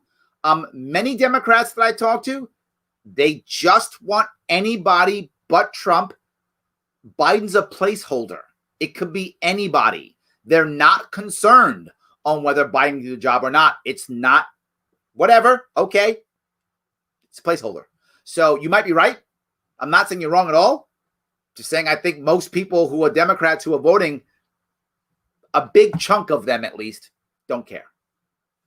Yes. I have many friends who are Bernie supporters, and from what they tell me, they won't vote for Biden, or they're going to vote Bernie anyway. I'm seeing some of that. This is one of the reasons why, Daniel, why people, Democrats, want to give Bernie some form of attention at the Democrat convention. They're hoping that if Bernie gets some attention and his supporters feel supported and feel good, and Biden can, kind of bend the knee to Bernie a little bit, that his supporters may change their mind. That's their hope. I think you are right. There are some who are like, they're not coming us.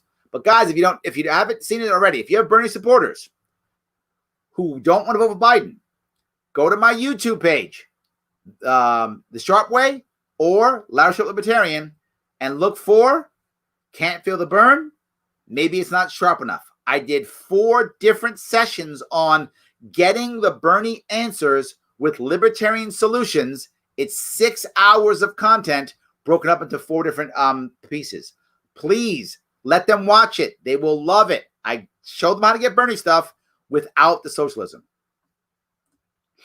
LP should run Facebook Live weekly debates. Invite everyone, candidates, voters, media. Use Biden, Trump clips, tweets, until they show. It's not a bad idea. It's kind of what I did. If you guys saw, again, you can go to my Larry Sharpe Libertarian page and look at the debates. Look for the 2018 gubernatorial debates. I had my team. They were just brilliant. They just basically clipped me in, right? I didn't get invited to debates that were on TV, so they just clipped me into it, and I answered the questions anyway. It's not a bad idea. So thank you for that, Roy. I appreciate that. All right. Let me keep going here. Stone's a hero. Thank you. Thank you, Monica. Yes, thank you so much. I don't hear much about the media fuel culture, cancel culture war. People are scared. I agree. I talk about it often. It's part of zero tolerance. It's part of zero tolerance policies that making you do anything wrong, you lose everything. Absolutely. When people are scared to vote Republican, that's often true, unless you have someone like a figure like Trump. Trump has really made the thing that Trump has done that he doesn't want to do. And many things that he wants to do. One thing he has not want to do is he has united the left. The left really hates Trump. I mean, I'm saying the obvious. But in that case, people who are afraid of Trump, they think he's going to destroy the entire world. They're so scared of him that he has united the left against him. I think that's an exception to this rule. I've heard people call the Libertarian Party alt-right, and just like the Republican Party. I do my best to quash those misconceptions. What do you think can be done on a larger scale to debunk the myths about the parties? This is going to be very hard. It's true. It's very hard. People believe that. When people say that to me, you guys are just, harder Republicans or something. I go, okay, so what Republican wanted to end the war on drugs? Or Republican wanted to end the war on terror? Well, yeah, none. That's kind of where I go. I give them 2 or 3 big policies, because people who say that are always going to be Democrats or left, right? The Republicans usually don't say that. Usually Democrats or people from the left say that. So I give them some of our more left-leaning policies, and they go, oh, yeah, no. It's a conversation. Remember, if someone wants to vote Republican or Democrat, they're looking for just one reason to dismiss us. So when they do it, they find it. Oh, you guys like this thing. You give them something else. It's a conversation. Yes. All right.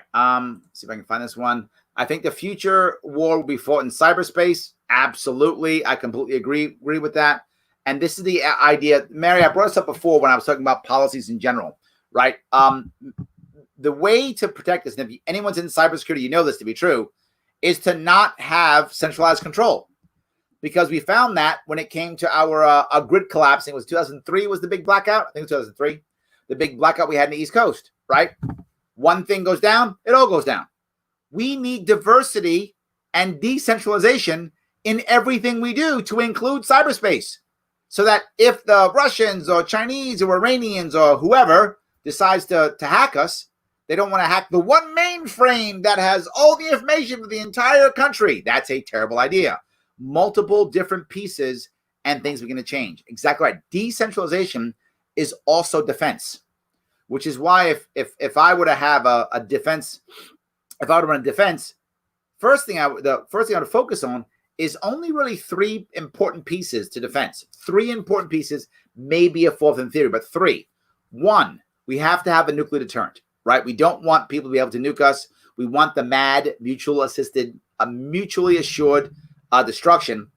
We want that to be a real thing, right? So we want to make sure that everyone knows that if you nuke us, we're nuking you into destruction. So we want to have a nuclear force as deterrent, number one. That isn't that expensive compared to what we're spending, right? So some nuclear force. The nuclear triad's fine. I don't know if we even need bombers anymore. We may not. That I'm unsure of. We definitely need submarines, and we definitely need land. We need that. I'm not sure if we need bombers anymore. Maybe. I could be talked out of bombers, right? But for sure, we need at least two of the nuclear triad, right? And then second, we need special forces. We need to keep our Navy SEALs, our Force Recon, all our special forces. Because the odds of us having a massive land warfare war are slim. Land isn't as valuable, to your point, Mary. Do I want to grab more land and more population? That tends to just mean more problems with me. I want intellectual property, cyber property, stuff like that is what I want, right? So us invading and holding a country doesn't really work well. We found that out in Afghanistan, in Iraq, and Syria. It doesn't really work very well.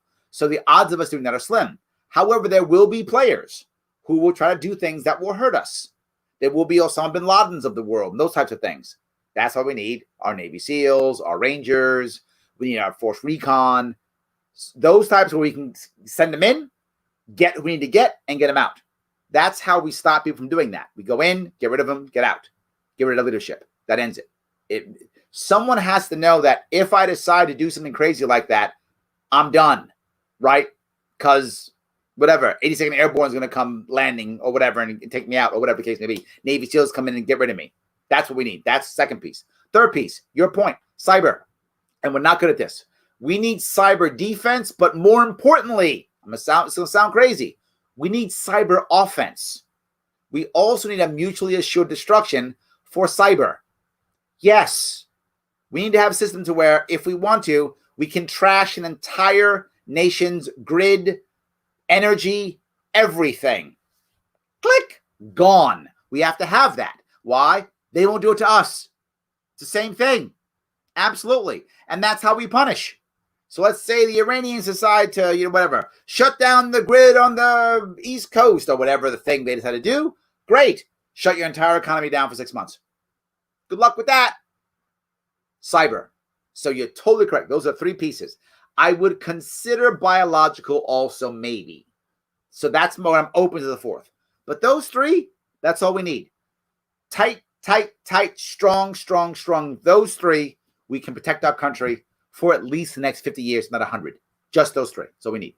We'll need a small Navy to make sure, a decent sized Navy, not small, but a decent Navy to make sure we keep the trading zones open. That's about the rest. That's all we need.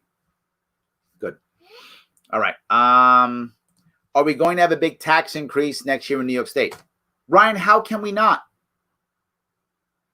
People are leaving in droves. They aren't going to come back. And the budget keeps going up and the debt's bad. How can we not? But it probably won't be in taxes. It'll be in fees or fines. That's how he gets around it. It'll be in fees or fines. Oh, you want to have a car. That's now a car fee or whatever. It'll be that kind of thing. I don't think it'll be heavily in taxes. It'll be heavily in something else, fines and fees. Yes. What would you think about removing the whole party system altogether so people vote for the person they believe is the best, not the party? Any person who wants to run would have to campaign and gather. I love the concept. The problem is, how do you make that happen? People naturally fall into parties. I think if you take the power of the party out of the ballot access, that will be enough. Literally, if you just took the party part out of ballot access, meaning you could just get ballot access if you have certain criteria, regardless of party. You didn't have to go through a primary system, regardless of party. I think that would work. You'd have more independence, but you still have people who are part of parties because some people like parties. So I wouldn't want to end parties because some people like it. I just wouldn't make parties parties are now part of the government, and they shouldn't be, right? Parties shouldn't run the government. People should. People can be part of a party, and that will be more social and more community. I think you do that, it would still work, I think. All right, I'm going to cover that already. Let me keep going if I can. Well, you guys doing lots of back and forth. I appreciate that. Love that response. Thank you. Hope that was a good answer. If cops, teachers, firefighters live in communities they work in, that gives them skin in the game. I completely agree. This is why a lot of people have done this. It's why a lot of communities have actually done that, because it's true. Yes, because it's true. Absolutely. Yes. I'm not saying he's a traitor, but he's certainly not a hero. He worked for the NSA. It was not his place to do what he did. When he got that job, he most likely signed a big stack of confidentiality papers, and he broke every single confidential rule of an employer. I think you're right, Frank. To be fair, I think you're right. He did that. It's true. And I think it was worth it. Right? I mean, he broke the law. No doubt. Agreed. He screwed his company over. Agreed. If I found out that my company that I was working for, I'm not working for a company, but if I found that it was doing something horrible, I would tell, even if it was against my confidentiality agreement, I would. I think there's a moral imperative sometimes in life. I think it's a gray area. Maybe not a hero, or maybe I would not go hero, but definitely not a traitor. And in my view, even though he did bad things, not a criminal. And here's the example I'll give. And this actually happened in it for someone that I know, but I'll give you an example I'll give out. If I'm at war as a Marine and we've captured prisoners, and one of the prisoners gets up and runs to escape, and my captain orders me, he says, Sergeant Sharpe, shoot that prisoner. He's escaping. And I draw my M16 and I fire and I kill that prisoner. Did I kill that prisoner? 100%. Did I kill someone? I did. Did I commit murder in that case? No. I didn't commit murder in that case. So while I did something bad, I killed somebody, and I shouldn't have killed someone, but I did. I killed a person. Did I commit murder? No. And I draw that same kind of gray area to what he did. Did he break a rule? Yeah. Is he a criminal? I think not. So anyway, thank you for the conversation. All right. Let's see. Snitches fix glitches might require stitches along the way. I guess that's true. Yes, absolutely. All right. Let's see if I can do this. How do you feel about special education funding? I think it's fine, but I think it should be community-based, number one, right? But there's a second piece. The problem with education is it's judged on the wrong things. It's judged on things like, does a school put people into college? That's how many schools are judged. Does the school have high grades? That's how a school is judged. I don't want a school judged by that. I want a school judged by, are the parents and are the students happy, satisfied? And when it comes to special education, the reason why I have trouble with it is, if you have a special needs child, that's so not a monolith. That is one of the most broadest spectrums you can possibly have. Is special needs meaning your child has a physical issue they're dealing with? Have they been born with a problem that stops them from being able to walk? Is it that? Or is it they have a mental disability where they have a problem where they have comprehension issues? Or are they on a spectrum? If you're on a spectrum, there is such a broad spectrum to where, tying your shoe is a challenge, to what job can you have, to you can't communicate, and everything in between. So the spectrum is so broad. Here's what I do know.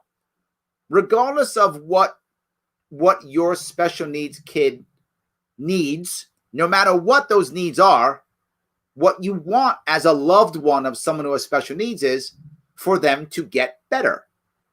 How in the world are you going to measure better as a government? You're not. So what you measure is services.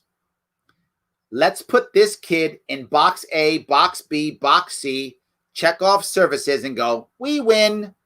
Is the kid getting better? I don't know. Maybe. They got services. Why are you bothering me? That's what we have now.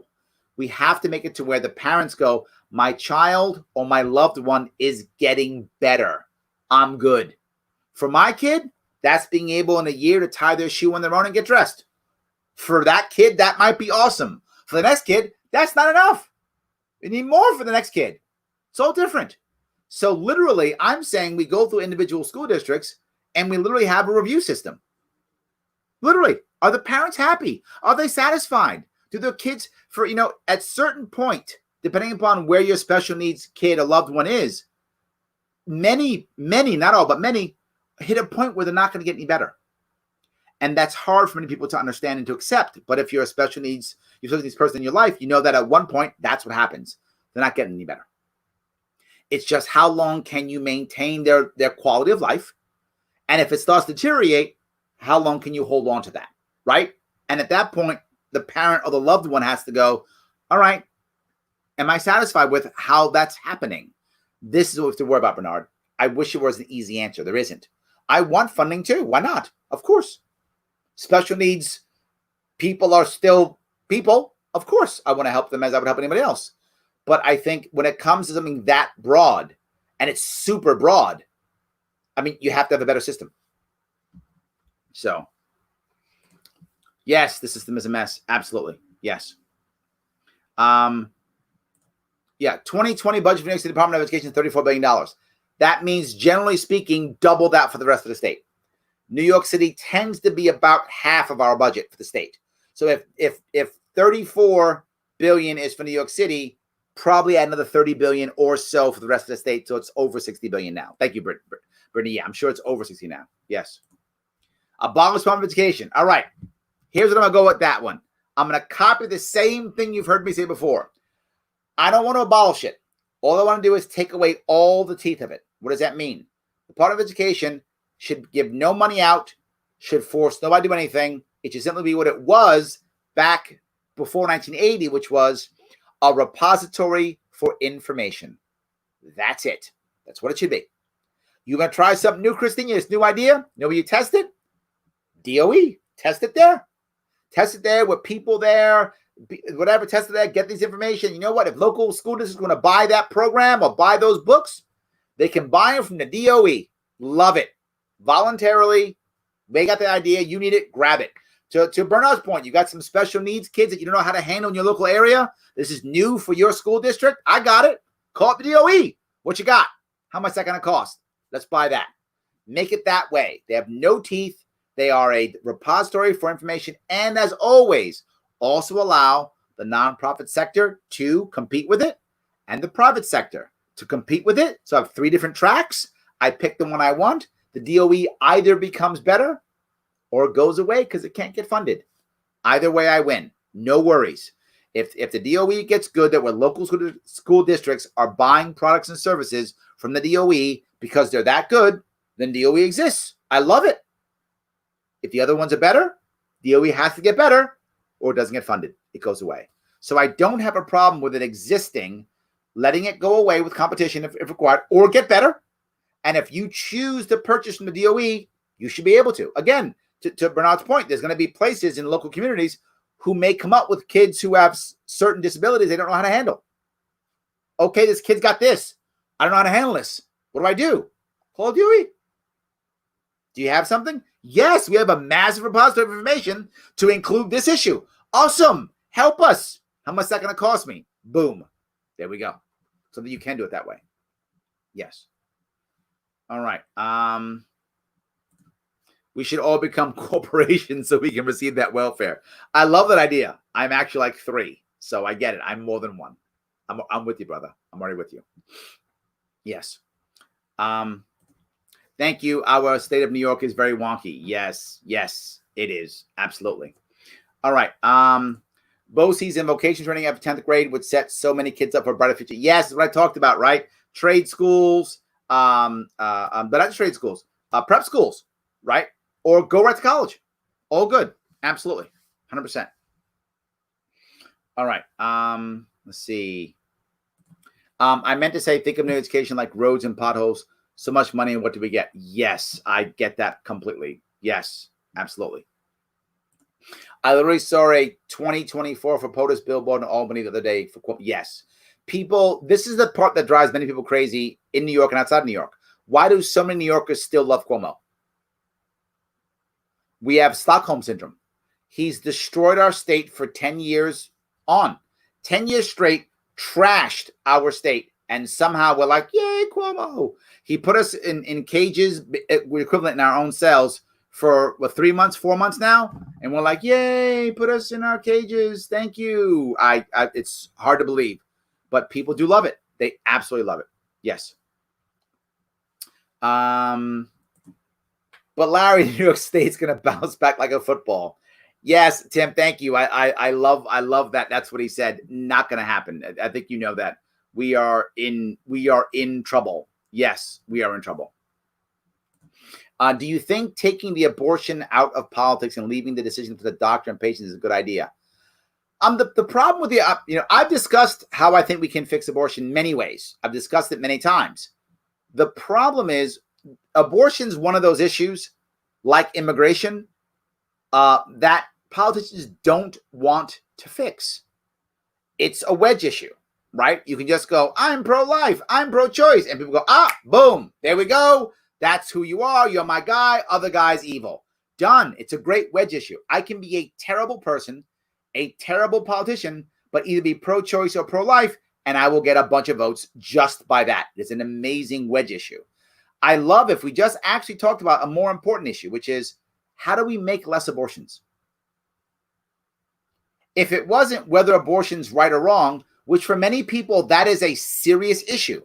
But as a politician, how about instead, how do we make less abortions? How do we make women not want abortions? How do we give women more options to not choose abortion? How do we make things like, I don't know, how do we make it so contraception is easier for women to get, men to get? How about that? How to make adoption easier, surrogacy legal? Why don't we do all those things, right? To make it easier so that women, why don't we encourage the nonprofit sector and the private sector to work on better artificial wombs?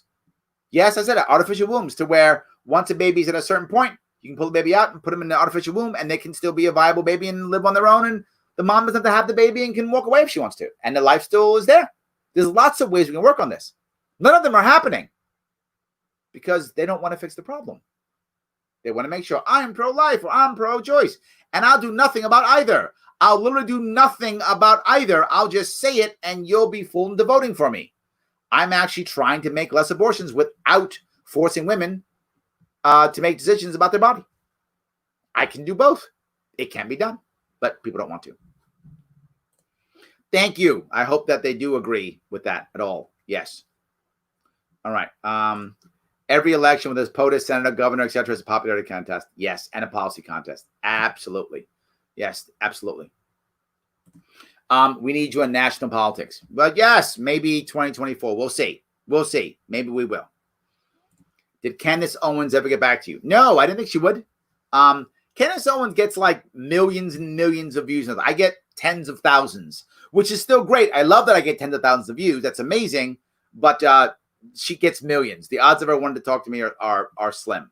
But I love how her people got mad at me and said, you won't debate her because you're scared. And I'm like, she didn't even want to debate me, so I don't know why she would. But no, I would be happy to debate Candace Owens if she happens to be watching, or someone who's close happens to be watching. If she wants to debate, I'm happy to do it.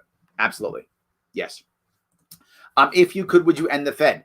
Yes, absolutely, I would. The issue we have to worry about here is people act like just end the Fed. That's not an easy thing. We should still do it.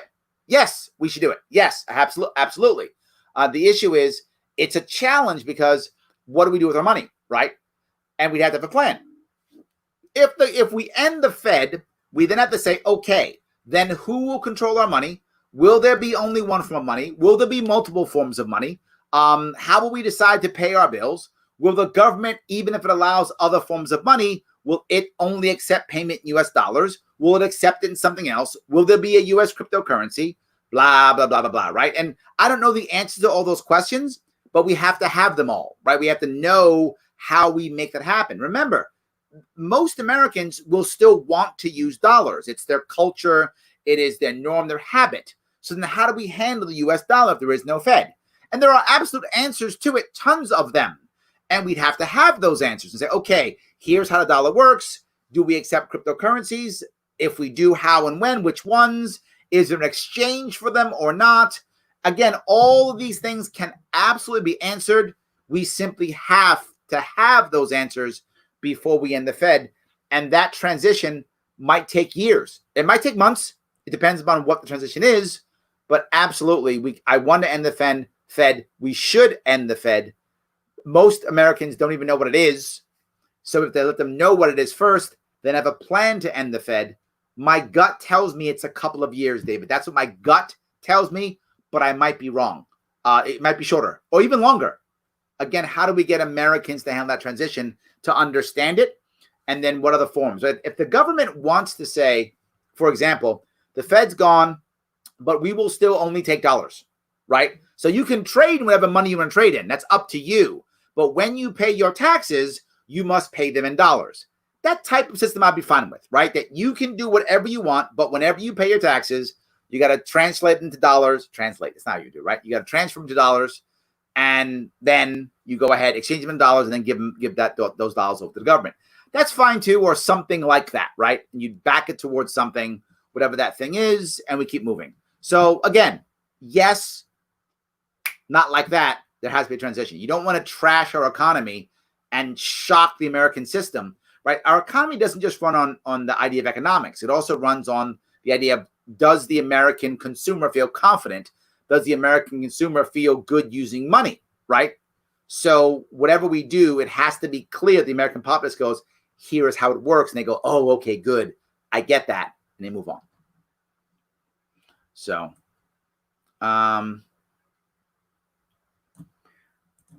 oops, sorry. In fairness, CNN, Trump started the war, and it's just going to heat up. Yeah, it's true. Yeah, there's no doubt.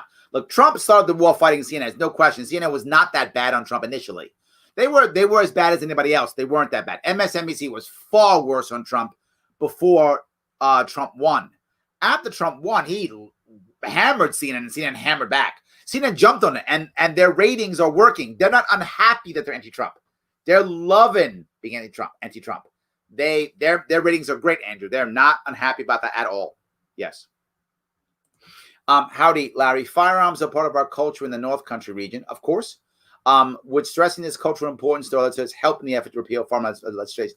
Sorry, would stressing this cultural importance to our legislators help in the effort to repeal firearm legislation? It would not. And I wish it would. It would not. The way we're going to make this happen is, without question, by localization. New York City is never going to be pro-gun. Just isn't. Not going to happen. So let's make it localized. Let's let New York City be not so pro-gun, and let's let North Country be more pro-gun. Right? If we break up the idea of one city controls the entire state, then the guy or gal in Brooklyn doesn't have to care, Nate, if you like guns or not. They're not going to care. They live in Brooklyn. They don't want guns. You can have as many as you want, whatever, right? We want to make it to where a lot of people will say, Larry, Americans have to be more pro-2A. And I say they don't have to be. They have to be more apathetic. Let people be people. Let cultures be cultures. Let counties be counties. Let them be what they want to be. Let people live the way they want to live. It's okay. It really is. So if we go that way, it'll be better. But if you remember when I ran for governor, I wanted some basic ground rules that were fair, right? All I wanted was universal carry laws, transportation laws for firearms in our state. We don't have that. Right now, if you take your firearm and you legally own firearm to get to New York City, you're going to jail. You're going to jail. You're going to Rikers Island, the most violent jail in the country. Is where you're going. All I said was, if you have a firearm legally owned, as long as it's locked and unloaded, take it anywhere you want.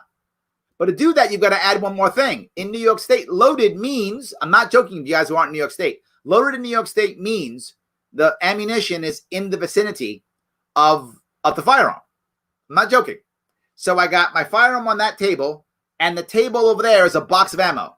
In New York State, that's a loaded gun. That's loaded in New York State. They're close. Change the law to simply say bullets in the gun. Are the bullets in the gun? No, not loaded.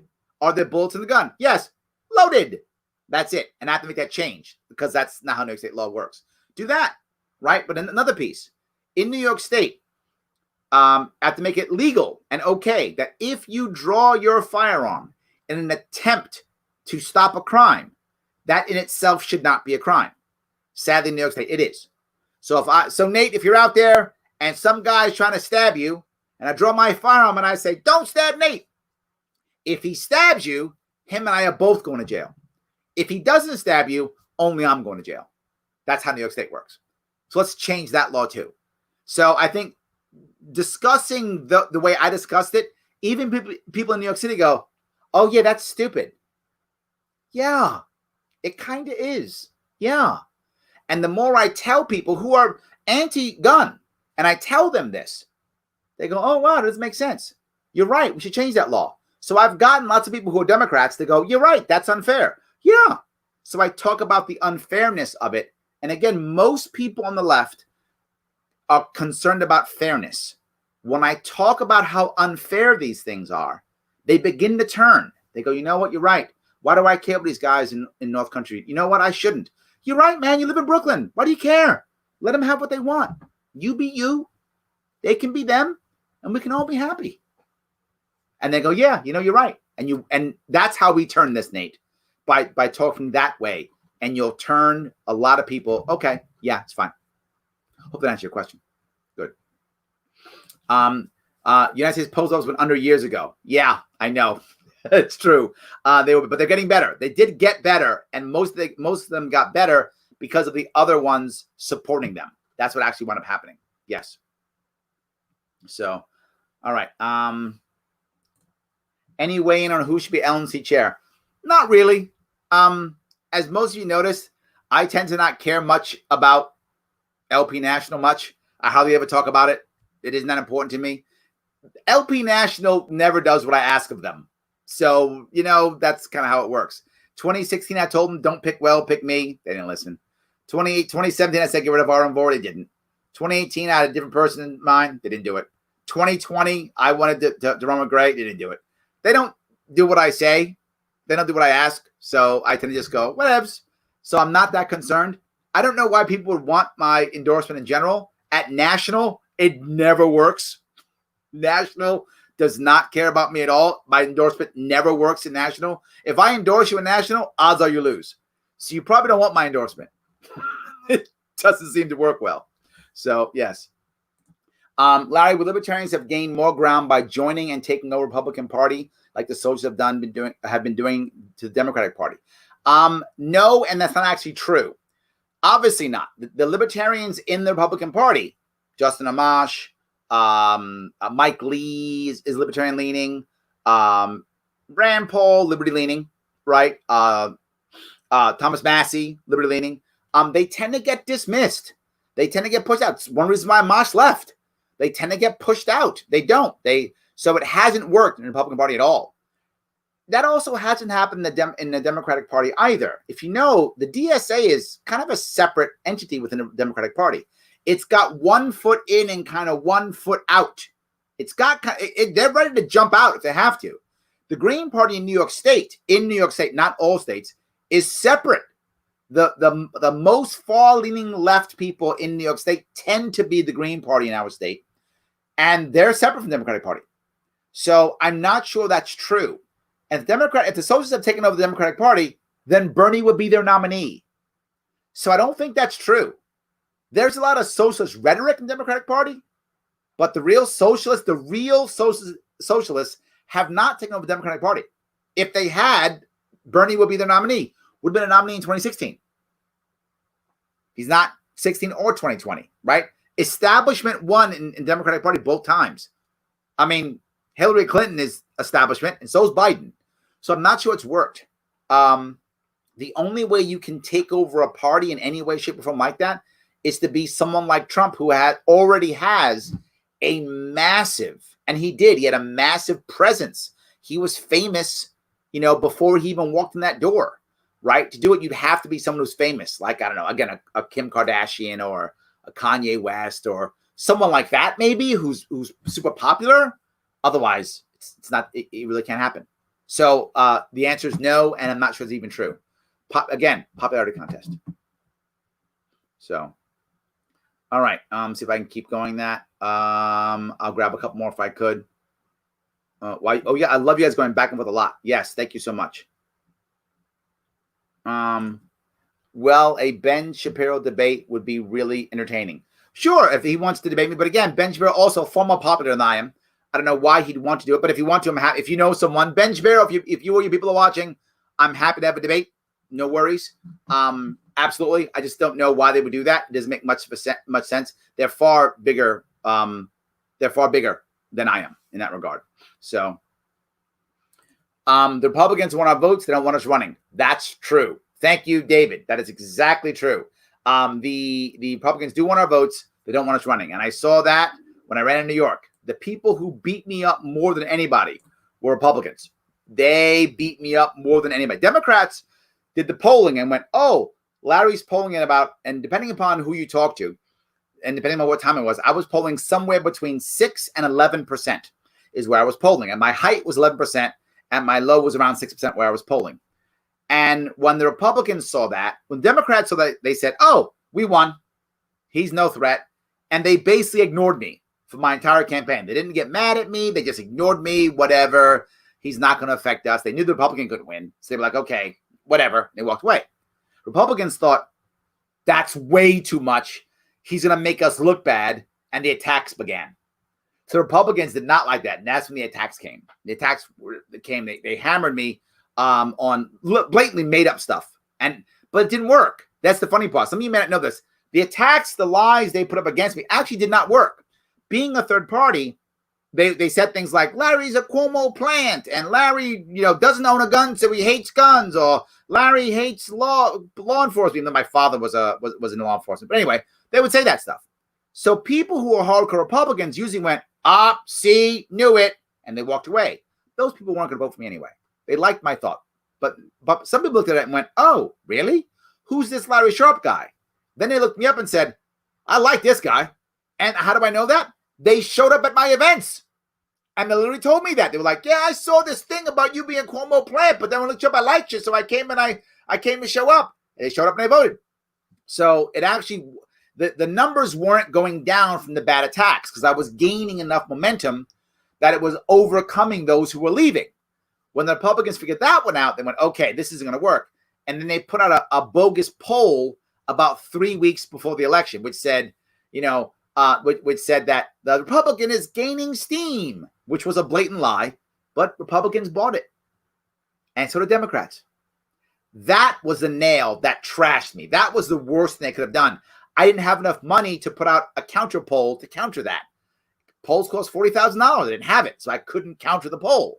So their poll basically said that, the Republican is gaining steam.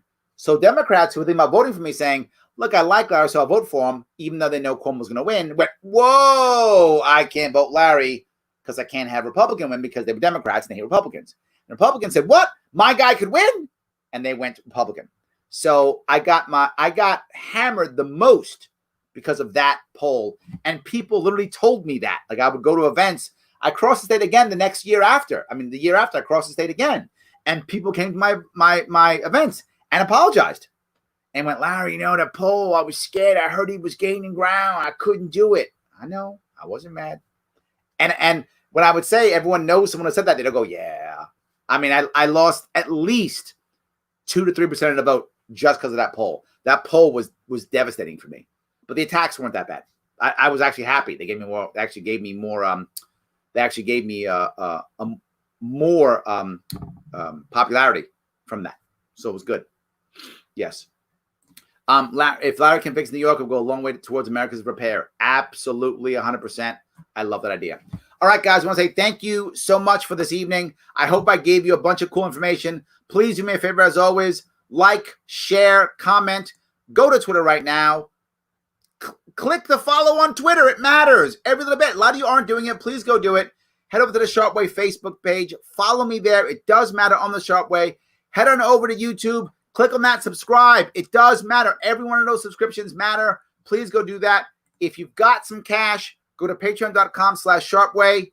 Go ahead, throw me 5, 10, 20, 30 bucks, whatever you got. It helps. And if you don't have any money, no worries. Like, comment, share. Just as important. Thank you so much, guys. Have a great night.